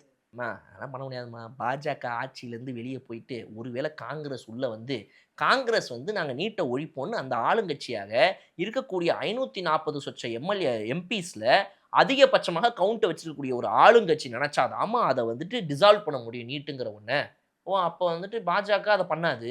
இப்போ நாளைக்கு காங்கிரஸ் வரைக்கும் வெயிட் பண்ணணும். காங்கிரஸ் ஒருவேளை அதை அவங்க மேனிஃபெஸ்டோட சொன்னா 2019 அதை சொன்ன காங்கிரஸ் 2024 அதை சொல்லலை அவங்களுடைய மேனிஃபெஸ்டோல. நீட்டு நாங்கள் வந்து ஒழிப்போம்னு சொல்லி there is a change in their stand itself. அப்போ காங்கிரஸ் நம்பி 2029 போனால் காங்கிரஸ் முதல்ல அதை பண்ணுமான்னு நம்பணும். ஏன்னா காங்கிரஸ் இன்னைக்கு வரைக்கும் ஜந்தர் மந்தர் ப்ரொட்டஸ்ட் பண்ணும்போது சரி அந்த டைம்லேயே அவங்க ஃபேர் நீட் தான் பேசினாங்களே தவிர அவங்களும் பேன் நீட் பற்றி இன்னும் பேசல. So there is no practical possibility of banning NEET. ஆனால் வி ஷுட் சார் அவங்க பண்ணுறாங்க பண்ணல, நம்ம பேன் நீட்னு சொல்லிட்டு போயிடுவோம். சொல்லிட்டு போகிறது வேற, ஆனால் உன்னை ப்ரொட்டஸ்ட்டும் ஒரு வாரம் உட்கார வைக்கிறான் பார்த்தியா, அவன் உன்னை ஏமாற்றி உட்கார வைக்கிறான்றது ரியாலிட்டியை சொன்னால் நம்ம பைத்தியம். அப்போ இதெல்லாம் பேசலாமா சட்டசபையில்? இந்த மாதிரி ஒரு கேவலமான அரசியலை திமுக செய்யுதுங்கிறத வேணா பேசலாமா? உடனே அவை கூப்பிட்டு நீக்க சொல்லுவாங்க. அது அதனால நான் மறுபடியும் கேட்டுக்கிறேன், தயவு செய்து உங்களுடைய வீக்னஸை காட்டிக்காதீங்கன்னு கேட்குறேன். டிஎம்கே உங்களுக்கு நிறைய வீக்னஸ் இருக்குது, எந்த டாப்பிக்கை தொட்டாலும் வீக்னஸ். இன்னைக்கு நீட்டுக்கு இது மாதிரி, அடுத்து காவேரி, நீங்க காவேரி காவேரின்னு வச்சு என்னென்னமோ கதை பேசுனீங்க. இன்னைக்கு காவேரிக்கு சிம்பிளா இவங்க சைட்ல இருந்து வந்துட்டு ஒரு பில்லை பாஸ் பண்ணி இதுதாங்க எங்களுடைய ஐடியா இதுதாங்கன்னு சொல்லிட்டாங்க. நேரில் போய் நான் மீட் பண்ண தயாராக இருந்தேங்க, பட் என்ன வேணாங்க இந்த மாதிரினாங்க. தண்ணி அங்கே வர ஆரம்பிச்சு சுப்ரீம் கோர்ட்டில் போயிட்டு ஒரு இதை போட்டிருக்காங்க, பெட்டிஷனை போட்டிருக்காங்க. அவங்க அதை ஃபாலோ பண்ணணும், ஏன் என்னன்னு கேட்டுருக்காங்க. சரி ஆயிட்டு காவேரி வச்சு இது பண்ண முடியல, மேற்கேதாட்டுக்கு அதே மேட்டர்.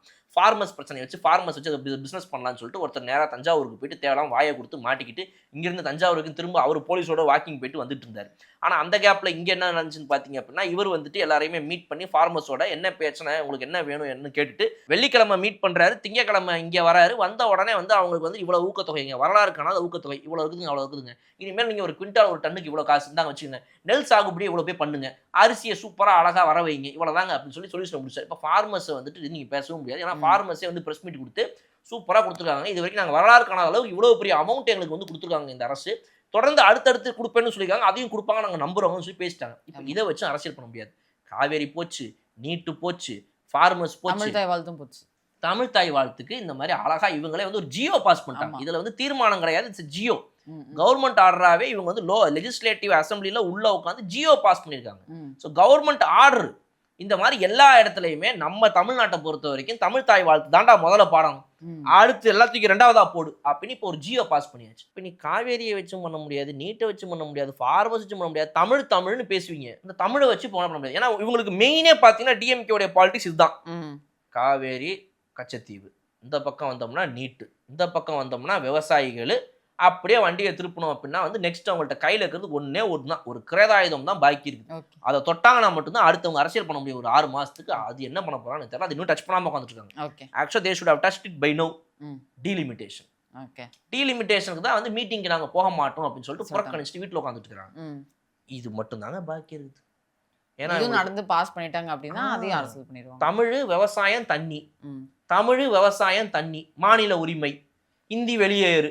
இதை தவிர்த்து நீங்க வேற ஏதாவது ஒன்று டீட்டெயில்டா பேசி நீங்க பாத்துருக்கீங்களா? பண்ணவே மாட்டாங்க. ஏன்னா இதுதான் வந்து இமோஷனலா மக்களை பைத்தியகாரத்தனமா உட்கார வச்சுக்கிட்டே இருக்கும். புரியுது, புரியுது. அவங்கள ஏமாத்த முடியும். அவங்களுடைய அந்த இமோஷனல் இதை டச் பண்ணி தூண்டி விட்டு அவனை லூஸ் ஆக்கிடலாம். அவன் அதையே பேசிக்கிட்டு இருப்பான். நம்ம இங்க அரசியல் பண்ணி காசு பார்த்துட்டு போயிட்டே இருக்கலாம் அப்படின்ற இவங்களுடைய இந்த பாலிசியில இன்னைக்கு எல்லாத்துக்கும் ஸ்கோப் போயிடுச்சு. ம். பாக்கி இருக்கிறது டீலிமிட்டேஷன். அதை வச்சு எதனா அரசியல் பண்றாங்கன்னு பார்ப்போம். அந்த 108 சீட் அதை நம்ம பேசியிருந்தோம்ல சார், அதில் வந்து உடனே ஆப்போசிட்ல செங்கோட்டையன் அவர்கள் வந்து நீங்க 97 சீட்லேயே ஆட்சி அமைச்சிருக்கீங்க, அதை ஞாபகம் வச்சுட்டு பேசுங்க அப்படின்னு சொல்லிட்டு இதில் உட்காந்தாரு. அதை மைனாரிட்டி சீட்ஸ்ன்னு சொன்னார் இல்லையா, அதனால இந்த ரிப்ளை கொடுத்துட்டு உட்காந்தாரு சார். அப்புறம் இதுல பட்டாவோட டாபிக் வந்து ஆமா. பார்த்துருப்பீங்க. அதாவது என்ன நாங்க பட்டாவே கொடுக்கல பட்டாவே கொடுக்கலன்றீங்க. ம். கலைஞர் ஆட்சி காலத்தில் தான் அப்படின்னு சொல்லும் போது டாபிக் கேட்காம உங்க தர ஆரம்பிச்சோம் விட்டுருவாங்க. இரியா சொல்லி முடிக்கிறேன் இரு ஒரு நிமிஷம் அப்படின்ட்டு. ஆமா. கலைஞர் ஆட்சி காலத்தில் தான் அத்தனை பட்டாக்கள் கொடுக்கப்பட்டது அப்படி இப்படின்னு பேசி முடிச்சுட்டு இப்போ நாங்க கூட போன 5 வருஷத்துல வரலாறு காணாத வகையில் ம். 73,000 பட்டாக்களை கொடுத்துள்ளோம். 73 லட்சம் பட்டாக்களை கொடுத்துள்ளோம். அடுத்த ரெண்டு திரும்ப மாதிரி 73 லட்சம் பட்டாவா? ஐயோ. அங்க டக்குன்னு உடனே இவர் எந்திரிச்சு அவை முன்னவர் எந்திரிச்சிட்டு, ம். ஐயா 73 லட்சம் பேருக்கு தமிழ்நாட்டுல முதல்ல பட்டா இல்லாத சூழ்நிலையே கிடையாது. ஆமா. இங்க யாருக்கு எந்த 73 லட்சம் பேருக்கு நீங்க பட்டா கொடுத்தீங்க? ஒருவேளை 73,000 இருக்கும் முதல் லைன்ல அப்படி சொன்னீங்க, அப்புறம் இப்படி ஆமா. மாத்தீங்க. அதை முதல்ல தெளிவுபடுத்துங்க. ம். அதிகபட்சம் 7 லட்சம் பட்டா கொடுத்துருப்பீங்க. அது வேணா கரெக்டாக பாத்துக்கோங்க அப்படின்னு ஆமா. சொல்லிட்டு உட்காந்தாரு. உடனே என்ன ஆயாது அப்படின்னு சொல்லிட்டு அவங்க சபாநாயகர் அதை கரெக்ட் பண்ணாரு. 73 லட்சத்துல அது 23 லட்சமா சொல்லியிருப்பாரு அவரு அப்படின்ற மாதிரி சொன்னாரு. சொன்னாரு. ஆனா 23 லட்சம்ன்றதே ரொம்ப ஹை நம்பரா தான் இப்ப பார்க்கப்படுது. இதை சொல்லும் போது டக்குன்னு அடுத்தடுத்த எம்எல்ஏக்கெல்லாம் தாவேக்கள் வந்து ஒவ்வொருத்தங்களா எந்திரிச்சு ஆமா. என்கிட்ட இதை சொன்னாங்க, இதை சொன்னாங்க, என் இதை தொகுதியில போனேன் ஐயா இந்த ம். மாதிரி சொன்னாங்க. ஐயா என் தொகுதிக்கு போனேன் இந்த மாதிரி. இதுல திருவெரும்பூர் எம்எல்ஏ வந்துட்டு சரியா டென்ஷன் ஆயிட்டாரு. அவர் ஆமா. என்னங்க சொல்றீங்க? நீங்க போய் பேசுறாங்க சார், அவங்க போய் பேசுறாங்க அப்படின்னு. டென்ஷன் ஆயிட்டாரு அவரு. நாங்க திமுக காரங்கிட்ட வந்து நீங்க என்ன எதிர்பார்க்க முடியும் அப்படின்னு புரியல எனக்கு. ஆ. அவர் யாரும் தெரிஞ்சு நீங்க பேசியா இல்லையா? அவர் ஒரு எம்எல்ஏ. என்ன MLA? DMK DMK MLA. MLA. அப்போ அவர் போய் தானே பேசுவார். என்னது டென்ஷன் ஆவாங்க சார், பொறுமையா இருங்க அப்படின்னு சொல்லிருக்கணும். அவருக்கு அவர் தெரியல போல இருக்கு. ஃபர்ஸ்ட் டைம் எம்எல்ஏவா மாவட்ட ஆட்சியருக்கே தெரியும் இது போலி பட்டாக்களா கொடுத்திருக்காங்க. இடம் எங்கன்னு எங்களை கேக்குறாங்க. அப்போ வட்டா இருக்கு, இடத்த காணோம்னு கேக்குறாங்க அப்புறம் எங்ககிட்ட. வந்துட்டு இவங்க எந்திரிச்சாங்க, கமலி அவர்கள். அவங்க எந்திரிச்சாங்க. அவங்களும் ஐயா நான் இந்த மாதிரி என் தொகுதிக்கு போனேன். ம். இவங்க என்ன பண்ணி வச்சிருக்காங்க அப்படின்னா வந்து எலெக்ஷனுக்கு முன்னாடி ஒரு 2-3 மாசத்துல திடீர்னு அனைவருக்கும் பட்டா கொடுக்குறோம், வாங்க வாங்க வாங்க, யாருக்கெல்லாம் பட்டா இல்லையோ வாங்கன்னு எல்லாரையும் கூப்பிட்டுட்டு ம். வேக வேகமா வந்து டபுள் டாக்குமெண்ட். ம். ஏற்கனவே எவனோ ஒருத்தனுக்கு பட்டா இருக்கிற இடத்துல இவங்க இன்னொரு பட்டாவை போட்டு இன்னொருத்தன்ட்ட கொடுத்துடுறது. ம். அங்க இடமே இருக்காது, அதுக்கு ஒரு பட்டாவை போட்டு இந்தா உனக்கு ஒரு பட்டா. அந்த டாக்குமெண்ட்டை போய் செக் பண்ணி பார்த்தா அங்க ஒரு இடமே இல்லைன்னு வருதுங்கய்யா.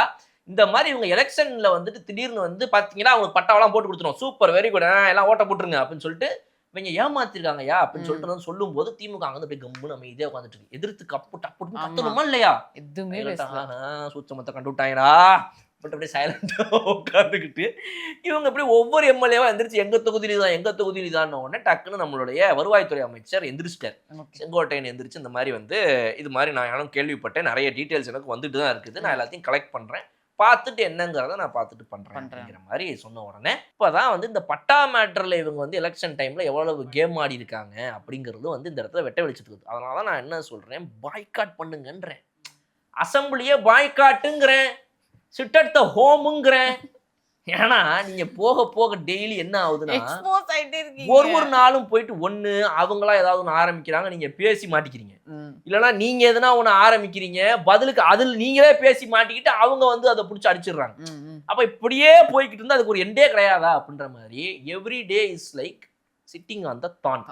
நீங்க வந்து முள் படுக்கையில் தான் உட்காந்துக்கிட்டு இருக்கிற மாதிரி இப்போ உங்களுடைய இது ஆயிடுச்சு. ம். என்ன பண்ண போறீங்க நீங்க? எதிர்க்கட்சி தலைவர் இன்னும் அப்படி உட்கார்ற மாதிரி தெரியல சார். அவர் ஏதோ ஜாலியா உட்கார்ந்துட்டு இருக்க மாதிரி தான் தெரியுது. இல்ல அவர் இன்னைக்கு தெரிஞ்ச கேமராமேன் தம்பி எதை வேணா பண்ணி என்னைய காட்டாத, சும்மா என்னைய வேற காட்டி காட்டி விட்டுறீங்க, என்ன இது அப்படின்னு சொன்னாரா நம்ம தெரியல. இன்னைக்கெல்லாம் பாத்தீங்க அப்படின்னா அவரை கேமராலே காட்டல, ம். சைலண்டா உட்காந்துட்டாரு. இப்போ இதுல முதல்வர் அவர்கள் பாத்தீங்க அப்படின்னா இன்னைக்கு காலையிலேயே அவர் பாத்தீங்கன்னா Function ஃபர்ஸ்ட் 1 hour வந்துட்டு அங்க ம். ட்ரக் ஃப்ரீ சொசைட்டியோட இனிஷியேட்டிவ் ப்ரோக்ராமுக்கு போயிட்டாரு. ம். ம். அந்த ப்ரோக்ராம்ல கலந்துக்கிட்டு அதுக்கப்புறம் ஒரு 1 hour கழிச்சு கரெக்டாக ஒரு 2 hours கழிச்சு 11:30க்கு தான் அவர் என்ட்ரியை போடுறாரு உள்ளுக்குள்ள. ஸோ அந்த உடனே வந்து தீர்மானங்கள் 2 தீர்மானங்களை வந்துட்டு இன்னைக்கு நிறைவேற்றினாங்க. அவருக்காக தான் வெயிட்டிங். அவர் வந்தோடனே 2 தீர்மானத்தை நிறைவேற்றி அது எல்லாருமே அதோடைய இதை பேசி கடைசியாக நிறைவேற்றப்பட்ட முடிச்ச உடனே அவர் கிளம்பி திரும்பவும் போயிட்டாரு. அதுக்கப்புறம் மிச்சத்தை கண்டினியூ பண்ணி எம்எல்ஏ அங்க பேசுறதெல்லாம் வந்து பேச ஆரம்பிச்சாங்க. ஸோ 2 தீர்மானங்கள். ஒன்னு வந்து இந்த நீட்டுக்கு எதிர்ப்பான தீர்மானம். இன்னொன்னு பாத்தீங்க அப்படின்னா வந்துட்டு இந்த எஃப்ஆர்சிஏ.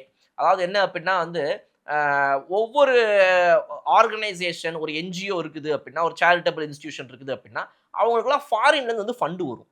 இப்போ அந்த ஃபண்ட்ஸ் எல்லாம் வந்துட்டு கரெக்டா பார்த்து ஆர்கனைஸ் பண்ற ஒரு இதுதான் வந்துட்டு இந்த எஃப்ஆர்சிஏ ஆக்ட். ஸோ இந்த எஃப்ஆர்சிஏ ஆக்ட் வந்து கடைசியா 2010ல வந்து ஒரு அமெண்ட்மெண்ட் வந்துச்சு. அதுக்கு பிறகு இப்போ 2026ல மார்ச் மாசம் ஒரு அமெண்ட்மெண்ட்டுக்காக வந்துட்டு இனிஷியேட் பண்ணியிருந்தாங்க பிஜேபி சைட்ல இருந்து. பட் இந்த அமெண்ட்மெண்ட்ல இருக்கக்கூடிய சாராம்சங்களை வந்து இவங்க ஒத்துக்கொள்ளல. அதனால ஒரு மனதாக எல்லாரும் சேர்ந்து ஒரு தீர்மானத்தை நிறைவேற்றி நம்ம இதை வந்து எதிர்க்கிறோம் அப்படின்ற மாதிரி சொல்லியிருக்காங்க. எதனால அப்படின்னா வந்து இதுல வந்து ஒரு புதுசாக ஒரு நபரை வந்து போடணும். அப்ப அந்த ஒரு நபர் வந்து இந்த குறிப்பிட்ட இத்தனை இதை வந்து பார்த்துப்பாரு. அவர் தான் வந்து ஒரு ஆர்கனைசர் மாதிரி இவர் பார்த்துப்பாரு அப்படின்னு ஒரு பர்சன் வந்து நியமிக்க போறாங்களாம். அந்த நியமிக்கப்பட்ட நபர் வந்து என்ன பண்ணலாம் அப்படின்னா, ஒருவேளை வந்து இப்போ நீங்க ஒரு ஆர்கனைசேஷன், சேரிட்டபிள் ஆர்கனைசேஷன் நடத்துறீங்க, ஒரு கிறிஸ்டியன் சொசைட்டி, உங்களுக்கு வந்து ஃபாரின்ல இருந்து ஃபண்ட்ஸ் வந்து வந்துகிட்டு இருக்குது. அந்த ஃபண்டுங்க வர்றத வந்துட்டு ஒருவேளை அந்த ஃபண்டு வர அந்த ஆர்கனைசேஷன் நீங்க எஃப்ஆர்சி வச்சிருக்க, எஃப்ஆர்சி தான் நீங்க. அப்ப அந்த எஃப்ஆர்சி ஆக்ட்ல வர உங்களுடைய அந்த ஆர்கனைசேஷன் வந்து ஆனுவல் மெம்பர்ஷிப் ரெஜிஸ்ட்ரேஷன் வந்து ரெனியூ பண்ணிட்டே போகணும். இப்ப நீங்க ரெனியூ பண்ணாம போயிட்டாலோ, இல்ல வந்து ஏதோ ஒரு காரணத்தினால நீங்க ஏதோ ஒரு இந்த ஆக்ட்ல வர கம்ப்ளைண்ட்ஸை கரெக்டா ஃபாலோ பண்ணாதனால உங்களோட இது கேன்சல் பண்ணிட்டாலோ, அந்த உங்களுடைய மெம்பர்ஷிப் கேன்சல் பண்ற டைம்ல டெம்பரரியா வந்து உங்களுடைய அந்த ப்ராப்பர்ட்டிஸ், அதுல இருக்கிற அமௌண்ட் எல்லாத்தையுமே வந்துட்டு கவர்மெண்ட் வந்து எடுத்துக்கிறதுக்கான வேலையை ப்ராப்பர்ட்டி எதா இருந்தாலுமே அதை இவங்களுடைய கையகப்படுத்திக்குவாங்க. அப்ப அந்த கேஸ் வந்து நிலுவையில் இருக்கும்போது மட்டும்தான் டெம்பரரிலி. ஆனா அந்த கேஸ் வந்து உங்களுக்கு அகைன்ஸ்டா போயிட்டாலோ, இல்ல வந்து கடைசி வரைக்கும் உங்க மெம்பர்ஷிப் கம்ப்ளீட்லி கேன்சல்டு தான், it will never can be renewed அப்படின்ற ஒரு சிச்சுவேஷன் வந்துச்சுன்னா, அப்ப அந்த கையகப்படுத்தப்பட்ட எல்லாமே டோட்டலாவே வந்துட்டு கவர்மெண்ட்டுக்கு போயிடும். சென்ட்ரல் கவர்மெண்ட் எடுத்துக்கும் அப்படிங்கிற மாதிரி சில விஷயங்கள். அண்ட் சென்ட்ரல் கவர்மெண்ட்டுடைய தலையீடுகள் இல்லாம வெறும் ஸ்டேட் கவர்மெண்ட்டுடைய கைடன்ஸ் படி மட்டுமே இந்த ஆர்கனைசேஷன்ஸ் இயங்க முடியாதுன்ற மாதிரி சில விஷயங்கள்ல இருந்து ஆரம்பிச்சு இந்த பில்ல நிறைய விஷயங்களை உள்ள கொண்டு வந்தாங்க. ஸோ இது எல்லாத்தையுமே எதிர்த்து தான் இந்த பில் அமெண்ட்மெண்ட் வரக்கூடாது அப்படின்னு நாடு தழுவிய நிறைய பேர் சொல்லக்கூடிய இடத்துல தமிழ்நாடு இது பண்ணுது. ஏன் அப்படின்னா இந்த மாதிரி சேரிட்டபிள் ஆர்கனைசேஷன்ஸ் இன்ஸ்டிடியூஷன்ஸ் அதிகமா இருக்கிற ஸ்டேட் எங்கன்னு பார்த்தா இந்தியாவில் தமிழ்நாடு தான். அப்ப தமிழ்நாடு தான் இதுல அதிகமா பாதிக்கப்படும் அப்படிங்கிற விஷயத்த வந்துட்டு ஓப்பனாகவே வந்து இந்த இடத்துல சொல்றாங்க. அதனாலதான் இதை வந்து நாங்க எதிர்க்கிறோம் அப்படிங்கிறதையுமே வந்து ரொம்ப டீட்டெயில்டா வன்னியரசு அவர்கள் தான் பேசும்போது இதை வந்து ரொம்ப டீட்டெயில்டா கரெக்டா, மற்றவங்க எல்லாம் மேலாப்ப பேசினாலும் இவர் வந்து ரொம்ப டீட்டெயில்டா இதை பத்தி பேசி ஏன் இதை எதிர்க்கிறோம், இதுக்கான காரணம் என்ன, எந்த வகையில் இது நம்மளை பாதிக்கும் அப்படின்றத எல்லாத்தையும் ரொம்ப தெளிவா பேசியிருந்தாரு. ஸோ அதனால வந்து இந்த பில்லை வந்து ஒருமனதாக 2 பேரும் சேர்ந்து இப்போ எல்லா கட்சிகளும் சேர்ந்து பாஸ் பண்றாங்க. ஸோ இதுதான் இன்னைக்கு பாஸ் பண்ணப்பட்ட 2 பில்லு. நீட்டுக்கு எதிராக வந்து போட்ட தீர்மானத்துக்கு வந்து ஒரே ஒரு எம்எல்ஏ வந்து வெளிநடப்பு பண்ணார் சார். பிஜேபியில் இருக்க போதராஜன் அவர்கள் வந்து வெளிநடப்பு பண்ணிட்டாரு. வெளிநடப்பு போய் கொஞ்ச நேரம் இருந்துட்டு அதுக்கப்புறம் திருப்பி உள்ள வந்துட்டாரு சார். சார் அந்த பில் பாஸ் பண்ணிட்டீங்களா, உள்ள வெறிய ஒரே வேர்க்கையா இருக்கு அப்படின்ட்டு உள்ள வந்துட்டாரு. அப்பதான் வந்துட்டு என்ன போயிட்டு வந்துட்டீங்க, திரும்ப எதுவும் மனமாற்றமா அப்படின்னு அவைத்தலைவர் கேட்ட உடனே இல்லைங்க அப்படின்ட்டு அவர் திரும்ப ஓடிட்டாரணுமோ. அவரை வச்சு ஒரு ஃபன் நடந்துச்சு சார். முக்கியமா அடுத்து சௌமியா அன்புமணி அவர்கள் பாமக இருந்து எழுந்து பேசினாங்க சார். 15 நிமிஷம் பேசுவாங்க. அதுல 4 நிமிஷம் வந்துட்டு எங்களுடைய தலைவர் அன்று என்ன செய்தார் என்றால் 2006லேயே 2004லேயேன்னு சொல்லிட்டு கட்சி தலைவரை பற்றி 4 நிமிஷம் பேசுவாங்க. அப்புறம் யாராவது குறுக்கு எதனா பேசினாங்க அப்படின்னா, ஏங்க நீங்களாம் உங்க தலைவரை பத்தி பேசுறது இல்லையா, அப்ப நான் பேசக்கூடாதா அப்படிம்பாங்க. ஐயா என்ன பேச்சு பேசினாலும் பிளஸோ மைனஸோ 75 இயர்ஸ் ஆஃப் பாலிடிக்ஸ் ஒரு டிஎம்கே இருக்குது. அவங்களுடைய தலைவரை பத்தி, அண்ணாவை பத்தியோ கலைஞரை பத்தியோ அவங்களே 10 செகண்ட் மேல பேசுறது இல்லை. ஒரு டாபிக் பேசும்போது லைட்டா ஒரு லைன் சேர்த்துப்பாங்க. அன்று பார்த்தீர்கள் என்றால் அன்றே கலைஞர் அவர்கள்பாங்க. 30 செகண்டை தாண்டாது அது. நீங்க வந்துட்டு பாமக இன்னைக்கு உள்ள எத்தனை எம்எல்ஏ முதல்ல உட்காந்துட்டு இருக்கீங்க, நீங்க வந்துட்டு பாமக கட்சியை பத்தி வந்து உட்காந்துட்டு ஒரு 4 நிமிஷம் பாமகவை நான் டிமீன் பண்ணல. At the same time you compare to DMK or ADMK, you are not that big a party. நீங்க ஆட்சியில் இருந்த முதலமைச்சர் பதவியில் இருந்த கட்சி கிடையாது. இப்போ முதலமைச்சராக இருந்த கட்சிகளே வந்துட்டு அவங்களுடைய துதியை வந்து கம்மியா பாடும்போது நீங்க ஏத்துறீங்க. எல்லாத்தையும் சொல்லிட்டுறாங்க. அவர் அன்று யுஎஸ் சென்றிருந்தார். யுஎஸ்ஸில் வந்து அவருக்கு ஒரு டாக்டரேட் பட்டம் கொடுக்கப்பட்டது. அனைவரும் எழுந்து அமெரிக்காவிலேயே அப்படி கைத்தட்டாங்களாமா, எந்திரிச்சு டாக்டரேட் பட்டம். என்ன எனக்கு புரியல. இது என்ன உங்களுடைய கட்சி மேடையா, இல்ல உங்க வீட்டுக்கு வந்து ஒரு 15 பேர்ட்ட here we are going to talk about my husband, நான் எனது கணவரின் அருமை பெருமைகளை இப்போது சொல்ல போகிறேன். எனக்கு புரியல. இது சட்டமன்றம். உங்க கணவரா இருந்தாலோ கட்சி தலைவரா இருந்தாலோ அவரை பத்தி ஒரு 10 செகண்ட் 20 செகண்ட் பேசுங்க. பில்ல பத்தி பேசுங்க, தீர்மானத்தை பத்தி பேசுங்க. கட்சி என்ன பத்தி பண்ணிருக்கு அப்படிங்கிற மாதிரி பேசினா கூட பரவாயில்ல. ஆனா அவங்க ஹஸ்பண்ட பத்தி என்ன சொல்றாங்கன்னா, இல்ல இதெல்லாம் வந்து இந்த மாதிரி ஒரு புது சேஞ்சை கொண்டு வரும்போது நீங்க வந்து இந்த மாதிரி ஒரு மாற்றத்தை நோக்கி செல்லும் போது மிகப்பெரிய தடங்கள்லாம் இருக்கும். 2004 அப்படித்தான் அப்படின்ட்டு அங்க போயிட்டாங்க இவங்க. ஒரு தடங்கல் சொன்னா தடங்களுக்கு எக்ஸாம்பிள் உங்க ஹஸ்பண்ட். தடங்கள் வந்து தடங்கள் என்றால் சும்மா தடங்கள் கிடையாதுங்க, ஸ்பெஷல் தடங்கள் அதெல்லாம். சரிங்களா? அது வந்து அன்றைய காலத்திலேயே டொபாக்கோ இருக்கக்கூடாது என்று எதிர்த்தார் டாக்டர் அவர்கள். வந்து அதை எதிர்த்த போது அவருக்கு மிகப்பெரிய எதிர்ப்புகள் வந்தது. அன்றைய காலகட்டத்தில் அவர் காலை எழுந்து உணவு கூட சாப்பிட மாட்டார், மதியம் எழுந்து என்னங்க எனக்கு புரியல, என்ன என்ன எதை சொல்ல வரீங்க எனக்கு புரியல. எவ்வளவு தூரங்க நீங்க அவரை பத்தி பேசிட்டு இருப்பீங்க? இதுக்கு ஒரு அனுமதிச்சுட்டு வேற உட்காந்துட்டு இருக்கணுமா?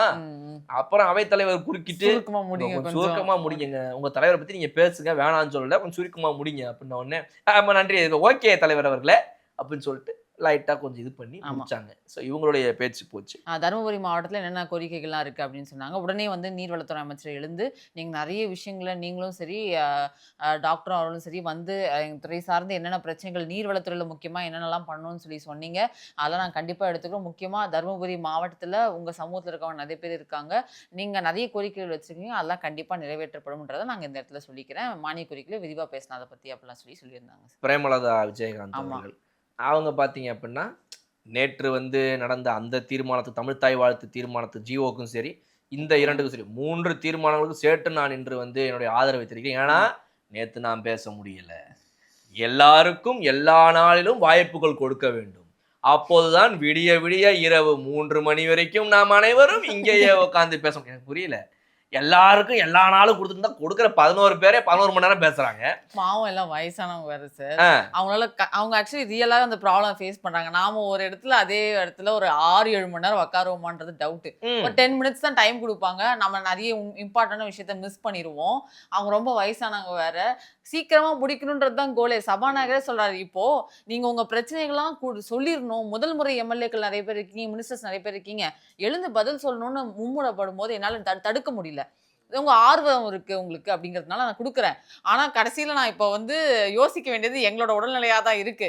இவ்வளவு நேரம் வந்து உட்காந்து பேசினா எப்போ நம்ம முடிக்கிறது அப்படிங்கிற மாதிரி விஷயத்தையும் அவர் சொல்லியிருந்தாரு. அதுக்கப்புறம் நிறைய விதிலாம் சொல்லியிருக்காரு. 13ஆம் தேதியிலிருந்து ஒரு உறுப்பினர் பேசினா 10 நிமிஷம் தான். 11 நிமிஷம் நடந்துச்சு அப்படின்னா அடுத்த உறுப்பினர் எழுந்து பேசிட்டே இருக்கலாம். நான் அதுக்கு மேல டைமே தரமாட்டேன்ற ஸ்ட்ரிக்டா சொல்லியிருக்காரு. ஆமா, இவ்வளவு நேரம்லாம் உட்காந்து பேசிட்டு இருந்தீங்கன்னா எல்லாம் பொழப்ப விட்டுட்டு எவ்வளவு நேரம் தான் பாக்குறது? எனக்கு அக்கறையா தான் இருக்கு, ஆசையா இருக்குது, பார்க்கணும், எல்லாம் என்ன நடக்குதுன்னு தெரிஞ்சுக்கணும்னு. அதுக்காக நீங்க எல்லாருமே வந்து ஆக இன்று இன்னைக்கெல்லாம் 5 மணி வரைக்கும் சார். இபிஎஸ்க்குலாம் மனசாட்சின்னு ஒன்று இருக்குதான்னு இல்லையான்னு தெரியல எனக்கு. எவ்வளவு நேரம் பேசுறாரு அவர் எழுந்து போயிட்டாரு சார். ஆக்சுவலி கடைசி 1 hour இல்ல. ஆமா, அவர் பேச வேண்டியது பேசிட்டார்ல, அப்புறம் போயிட்டு அமளிலாம் பண்ணிட்டு கிளம்பிட்டாரு. ஆகையில அப்படின்னு பேசிட்டு அவர் பாட்டு கிளம்பிடுவாரு. பிரேமலதா அவர்கள் வந்து யாருக்கெல்லாம் நன்றி சொல்றாங்கன்னு பாத்தீங்க அப்படின்னா வந்து இந்த லைவ் டெலிகாஸ்ட் பண்றீங்க, ரொம்ப வருஷமா நாங்க கேட்டுக்கிட்டு இருந்தோம், எங்க தலைவர் கேப்டன் கேட்டாரு, பண்ணி கொடுத்துருங்க, ரொம்ப நன்றி. அதே மாதிரி வந்து நேற்று தான் சொன்னேன், இந்த மாதிரி வந்து இந்த கேமராமேன் பசங்களாம் வந்து இயற்கை உபாதைகளுக்கு கூட எந்திரிச்சு போக முடியாத அளவுக்கு அங்கேயே நின்றுட்டுக்கிறாங்கன்ட்டு உடனடியாக அதுக்கு ஒரு ஆல்டர்னேட்டிவ் இன்னைக்கு பண்ணி கொடுத்துருக்கீங்க அவங்களுக்காக, அதுக்கு ரொம்ப நன்றின்றாங்க. ஸோ இந்த மாதிரி சில விஷயங்களை ரொம்ப ஃபாலோ அப்பாக அவங்க கண்டினியூஸாக திரும்ப திரும்ப பேசுறது அப்படின்றது வந்துட்டு இட்ஸ் வெரி அப்ரிஷியேட்டபிள் அப்படின்னு சொல்லலாம். அடுத்துதான் இந்த இபிஎஸ் அவர்கள் 40 நிமிஷம் பேசி பேச்சுன்னு பேசி குதிரை பரத்துன்னு ஒண்ணுமே யாருமே குறுக்கிடல. யாருமே வந்து எதுல இருக்க அமைச்சர்கள் எழுந்து நின்று இப்படின்லாம் சொல்ல. நடுவில் ஒரே தடவை வெங்கட்ரமன் அவர்கள் மட்டும் அந்த அங்கன்வாடி பிரச்சனைக்காக எழுந்து நின்று பேசினார் சார். கடைசியா நான் சொல்றேன், கோச்சிக்கூடாது, மனசு சங்கடமா தான் இருக்கும் சரியா அப்படின்னு சொல்லிட்டு எங்க ஒரு கட்சியில இருந்து ஜெயிக்கிறாங்க சார். ஜெயிச்சு அடுத்த மறுநாள் ரிசைன் பண்ணிட்டு போய் இன்னொரு கட்சிக்கு போயிடுறாங்க. அது எவ்வளவு வலிக்கும் என்று உங்களுக்கு எல்லாம் தெரியும் என்று நினைக்கிறேன். 47 பேர் தான் நம்ம இருந்தாங்க, இப்ப 4 பேர் போயிட்டாங்க. அந்த ஒரு மன வருத்தம் இருக்குன்னு நினைக்கிறேன். ஒரு எம்எல்ஏ ஒருவர் ஆவதற்கு 6000 பேர் வேலை செய்ய வேண்டியது இருக்குது. 6000 பேர் வேலை செஞ்சு ஒரு எம்எல்ஏ ஆகணும்ன்ற அந்த அக்கறை அப்ப உங்களுக்கு இருக்க வேணாமா? கட்சியை ஒழுங்கா நடத்தலாமா இல்லையா? இதைத்தானே எல்லாரும் கேட்பாங்க. இப்ப 6000 பேர் ஒன்று சேர்ந்துதான் ஒரு எம்எல்ஏ ஆக வேண்டியது இருக்கு. மன வருத்தத்திற்கு தள்ளப்பட்டிருக்கிறேன் அவைத்தலைவரே அப்படின்னு வந்து அழுகுறாருங்க. கிட்டத்தட்ட கட்சி இன்னைக்கு கையை விட்டு போச்சுன்னு அழுகுறாரு. அதுக்கு வந்துட்டு இவர் பேசி முடிச்சோன்னு இதுல ஒரு பெரிய கன்ஃபியூஷன் கயாஸ்லாம் ஏற்பட்டுச்சா, அதுல இவங்க பேசின்னு நடுவில் என்ன ஆயிடுச்சுன்னா டிஎம்கேல இருந்துமே வந்து இவங்களுக்கு சப்போர்ட் பண்ணி என்ன தாய் கழகம் இவங்க தானே அவங்களுக்கு கை கொடுக்கணும். அப்ப அந்த இடத்துல லைட்டா அவங்க பேச ஆரம்பிச்சோடனே அவைத்தலைவர் என்ன பண்ணிட்டாரு அப்படின்னா இருங்கன்னு சொல்லும் போது அதெல்லாம் நீங்க 2 பேரும் பேசணும் எனக்கு தெரியும்ட்டாரு. அதாவது என்னன்னா இந்த 2 பேர் இப்படி பக்கத்து நீங்க கவனிச்சுதாங்க நீங்க பேசுறது அப்படின்னு சொன்னாரா, இல்ல வந்து 2 கட்சியுமே சேர்ந்துதான் இப்ப இந்த விஷயத்த பேசின்னு சொன்னாரான்னு தெரியல. எல்லாம் எது எது நாங்க 2 பேரும் சேர்ந்து பேசணுமா அப்படின்னு சொல்லிட்டு எல்லாம் எந்திரிச்சு ஒரே சவுண்டு. ஏங்க நான் என்ன சொன்னேன்றது கேளுங்க. எனக்குமே ஆக்சுவலா லைவ்ல பார்க்கும் ஃபர்ஸ்ட் அப்படி புரியல. இவங்க கோவப்பட்டதுக்கு அப்புறம் தான் நீங்க 2 பேர் பேசுனது எனக்கு தெரியும்னா இப்போ அதை சொல்றாரு நினைச்சுக்கிட்டாங்களா இவங்க அப்படின்ற மாதிரி. பட் இவர் எதை நினைச்சு சொன்னாருன்றது எனக்கு தெரியல. சோ அந்த இடத்துல அது ஒரு பிரச்சனை ஆன உடனே அப்ப ஏவா வேலு அவர்கள் கொறடா திமுகவுக்கு எந்திரிச்சு நின்று, இல்ல நீங்க இந்த பிரச்சனையை சால்வ் பண்ணணுன்றதுக்காக தான் பேசுனீங்கிறது எனக்கு தெரியுது, புரியுது. பட் இருந்தாலும் நீங்க அந்த இடத்துல வந்துட்டு 2 பேரும் சேர்ந்துன்ற உடனே தான் நாங்க அப்படி நினைச்சிட்டோம், வேற ஒண்ணும் கிடையாது அப்படின்னு சொல்லிட்டு ஏவா வேலு அதை ரொம்ப சாஃப்டா ஸ்மூதா ஹேண்டில் பண்ணி சார்ட் அவுட் பண்றாரு. அப்புறம் இவரும் ஒண்ணு ஆமா அதெல்லாம் கிடையாது அப்படின்றாரு. திரும்ப ஏவா வேலு ரிஜிஸ்டர் பண்ணிடுறாரு. ஐயா நல்லா ஞாபகம் வச்சுக்கோங்க, ஆரம்பத்துல எப்படி உதயநிதி இன்னைக்கு சொன்னார காலையில, அதே மாதிரி ஈவினிங் போறதுக்கு முன்னாடி இவரு இங்க பாருங்க, நாங்க வேற கட்சி அவங்க வேற கட்சி, எங்களுக்கும் அவங்க சம்பந்தம் கிடையாது, நாங்க ஒன்னாலாம் இல்ல. நீங்க நினைச்சு பாருங்க, யாராவது எதிர்பார்த்திருப்பாங்களா இல்ல கனவுலையாவது நினைச்சிருப்பாங்களா ஒரு நாள் திமுகவும் அதிமுகவும் 2 பேரும் பக்கத்துல உட்காந்துக்கிட்டு இருப்பாங்க. இவருடைய எம்எல்ஏ முடியறதுக்கு பக்கத்துல பாத்தீங்கன்னா அவருடைய எம்எல்ஏ ஆரம்பிக்கிறார் ஒரே மேஜையில. பக்கத்துல இப்படி 2 பேரும் ஒரு சைடுல ஆஃப் த பார்லிமெண்ட்ல உட்காந்துருப்பாங்க, the other side of the அசம்பிளில வேற யாரோ உட்காந்துருப்பாங்கன்னு யாராவது நினைச்சிருப்பாங்களா? அதையும் தாண்டி ரொம்ப முக்கியமான விஷயம் என்ன அப்படின்னா நாங்க 2 பேரும் ஒண்ணு இல்லைங்க, எங்களை நம்புங்கன்னு யார் சொல்றா? திமுகவும் அதிமுகவும் சொல்றது. நாங்க ஒண்ணு இல்ல இவ்வளவு தடவை ஸ்ட்ரெஸ் பண்ணி அசம்பிளில சொல்ற அளவுக்கு நீங்க உங்க ஸ்டேட்டஸ் ஆயிடுச்சுன்னா you have done that much behind the scenes. அன்னைக்கு நீங்க அதை பண்ணதுனால மே 4ஆம் தேதியில இருந்து 10ஆம் தேதிக்கு ஒரு 5-6 நாள் ஆடின ஆட்டத்துக்கு இன்னைக்கு நீங்க இங்க அசம்பிளில எல்லாரும் மணி இத்தனை தடவை சொல்ல வேண்டியது இருக்கு, இல்ல எங்களை நம்புங்க அப்படின்ற ஒரு சிச்சுவேஷன் இன்னைக்கு நடந்திருக்குன்னா you have done that much. இதுல ஏவா வேலு அவர்கள் என்ன பண்ணாரு அப்படின்னா, இந்த மாதிரிலாம் பேசிட்டே இருக்கும்போது நாங்க வேற கட்சி அவங்க வேற கட்சி தனித்தனி அப்படின்னு சொல்லிட்டு அடுத்த தடவை நாங்கெல்லாம் ஆளலான்னு திட்டம் போட்டுட்டு இருக்கிற கட்சின்ட்டார். அடுத்த தடவை நாங்கெல்லாம் ஆடலான்னு திட்டம் போட்டுட்டு இருக்கேன்னு சொல்லும் போது ரேஸ் விட்டார், நாங்களான்ட்டோம் அப்படின்ட்டு கட்சிகள்னு சொல்லாம கட்சி நாங்கெல்லாம் ஆளலான்னு திட்டம் போட்டுக்கிற கட்சி அப்படின்னு சொல்லி அப்புறம் திரும்ப ரீஃப்ரேஸ் பண்றாரு. மறுபடியும் 2வது என்ன சொல்றாருன்னா, அடுத்த தடவை நாங்க தான் ஆளணும்னு திட்டம் போட்டுட்டு இருக்கிற கட்சி அப்படின்ட்டு இந்த நாங்கெல்லாம் நாங்க ஆக்கிட்டாரு. ஒரு செகண்ட் ஐயோ நம்மளே கன்ஃபஸ் பண்ணிக்கிட்டு இருக்கோம்டா அப்படின்ற மாதிரி. இதுல நடுவில் இபிஎஸ்லாம் வந்துட்டு ஏங்க எங்களுக்கும் அவங்க சம்பந்தம் கிடையாதுங்க, ஆகையில எங்களுக்கும் அவர்களுக்கும் அவர் வாய்ஸ் கேக்குது, அவர் வாய்ஸ் அவர் விடாம பேசிட்டே இருக்காரு. அவர் மைக் ஆஃப் பண்ணாலும் தலைவனுக்கு எப்பவுமே இன்னுமே அந்த பேசுற இது ரொம்ப ஆசை அவருக்கு, பேசிக்கிட்டே இருக்கணும். அவருக்கு மக்களுக்காக பேசி பேசி பேசி தொண்டை அப்படி போனது காரணமே அதுதான். நான் கூட எலெக்ஷன் கேம்பெயின் டைம்ல தான் அப்படி போனோம், மற்ற டைம்லாம் நல்லா இருப்பாருன்னு பார்த்தேன். பட் ஒரு பெர்மனண்டாவே த்ரோட் ரொம்ப அஃபெக்ட் ஆயிருக்கு, மக்களுக்காக குரல் கொடுத்து ரொம்ப பாவம் அவர். I feel very bad for that man. Vijay அவர்கள் நிறைய அவங்க கூட உங்களுக்கு போஸ்டிங் கொடுக்கறதெல்லாம் நம்ம இதுக்கு முன்னாடி பேசியிருக்கோம் ஒரு வீடியோல. இப்போ அர்ச்சனா கல்பாத்தி இருக்காங்கல்ல சார், அவங்களுக்கு ப்ரொடியூசர் அர்ச்சனா கல்பாத்தி ப்ரொடியூசர் மட்டும் சொல்லாதீங்க. முதல்ல பண்டிட் அவர்களுக்கு போட்டோஷாப்ல லிஸ்ட் போட்டு அனுப்பணும்ல. ஆமா, போஸ்ட்லாம் பாக்குறது இல்லையா நீங்க? பாக்குறேன். லியோ ப்ரொடியூசர் ஜெகதீஷுக்கு இந்த போஸ்ட், கேவிஎன் ப்ரொடக்ஷன்ஸ் அந்த ப்ரொடியூசருக்கு இந்த போஸ்ட், அப்புறம் இப்ப இவங்க இந்த மாதிரி ஒவ்வொரு ப்ரொடியூசருக்கு ஒரு போஸ்ட் கொடுத்துட்டு இருக்காங்க. அப்படி சொல்லுங்க வரிசையா இந்த மாதிரி போஸ்ட் கொடுத்துட்டு இருக்காரு. ஏன்னா எப்பவுமே என்ன பண்ணணும் அப்படின்னா, இந்த மாதிரிலாம் வேண்டப்பட்டவங்க தெரிஞ்சவங்கிறதுக்காகலாம் அஃபிஷியலா போஸ்ட் ஒன்று கொடுத்து இந்த போஸ்ட்ல இந்த பதவியில உட்காந்து நீங்க வேலை பாருங்கலாம் சொல்லக்கூடாது. பதவியே கொடுக்காம அந்த ஒரு நபர்கிட்ட மொத்த கட்சியும் அடமானம் வச்சிடணும். அவர் சொல்றது தான் எல்லாமே, அவர் செய்யறது தான். புரியுதுங்களா? அவர் கட்சியில பொறுப்பே இருக்க மாட்டாரு, அவருக்கு எந்த ஒரு பதவியுமே இருக்காது. ஆனா எல்லாருமே ஐயாட்ட கேட்கணும் அவருடைய உறவு முறையை சொல்லி அவர் பக்கத்துல சேர போட்டு அந்த சார்ட்ட போய் கேட்டுருவோம், அந்த சார்ட்ட போய் கேட்கணும், அந்த சார் தான் எல்லாத்தையும் டிசைட் பண்றாருன்னு நடக்குது இல்ல? அது மாதிரி நடக்கணும். நீங்க பதவியாலாம் தெரிஞ்சவங்களுக்குலாம் கொடுக்க கூடாது. ரொம்ப தப்பு. 10 லட்சத்துக்கு மேல ப்ராஃபிட் வரக்கூடிய எல்லா டெம்பிள்ஸ்க்குமே அறங்காவலர்கள் நியமன குழு அப்படிங்கிற ஒரு விஷயத்த நியமனம் பண்றதுக்கான ஒரு கமிட்டி கிரியேட் பண்றாங்க.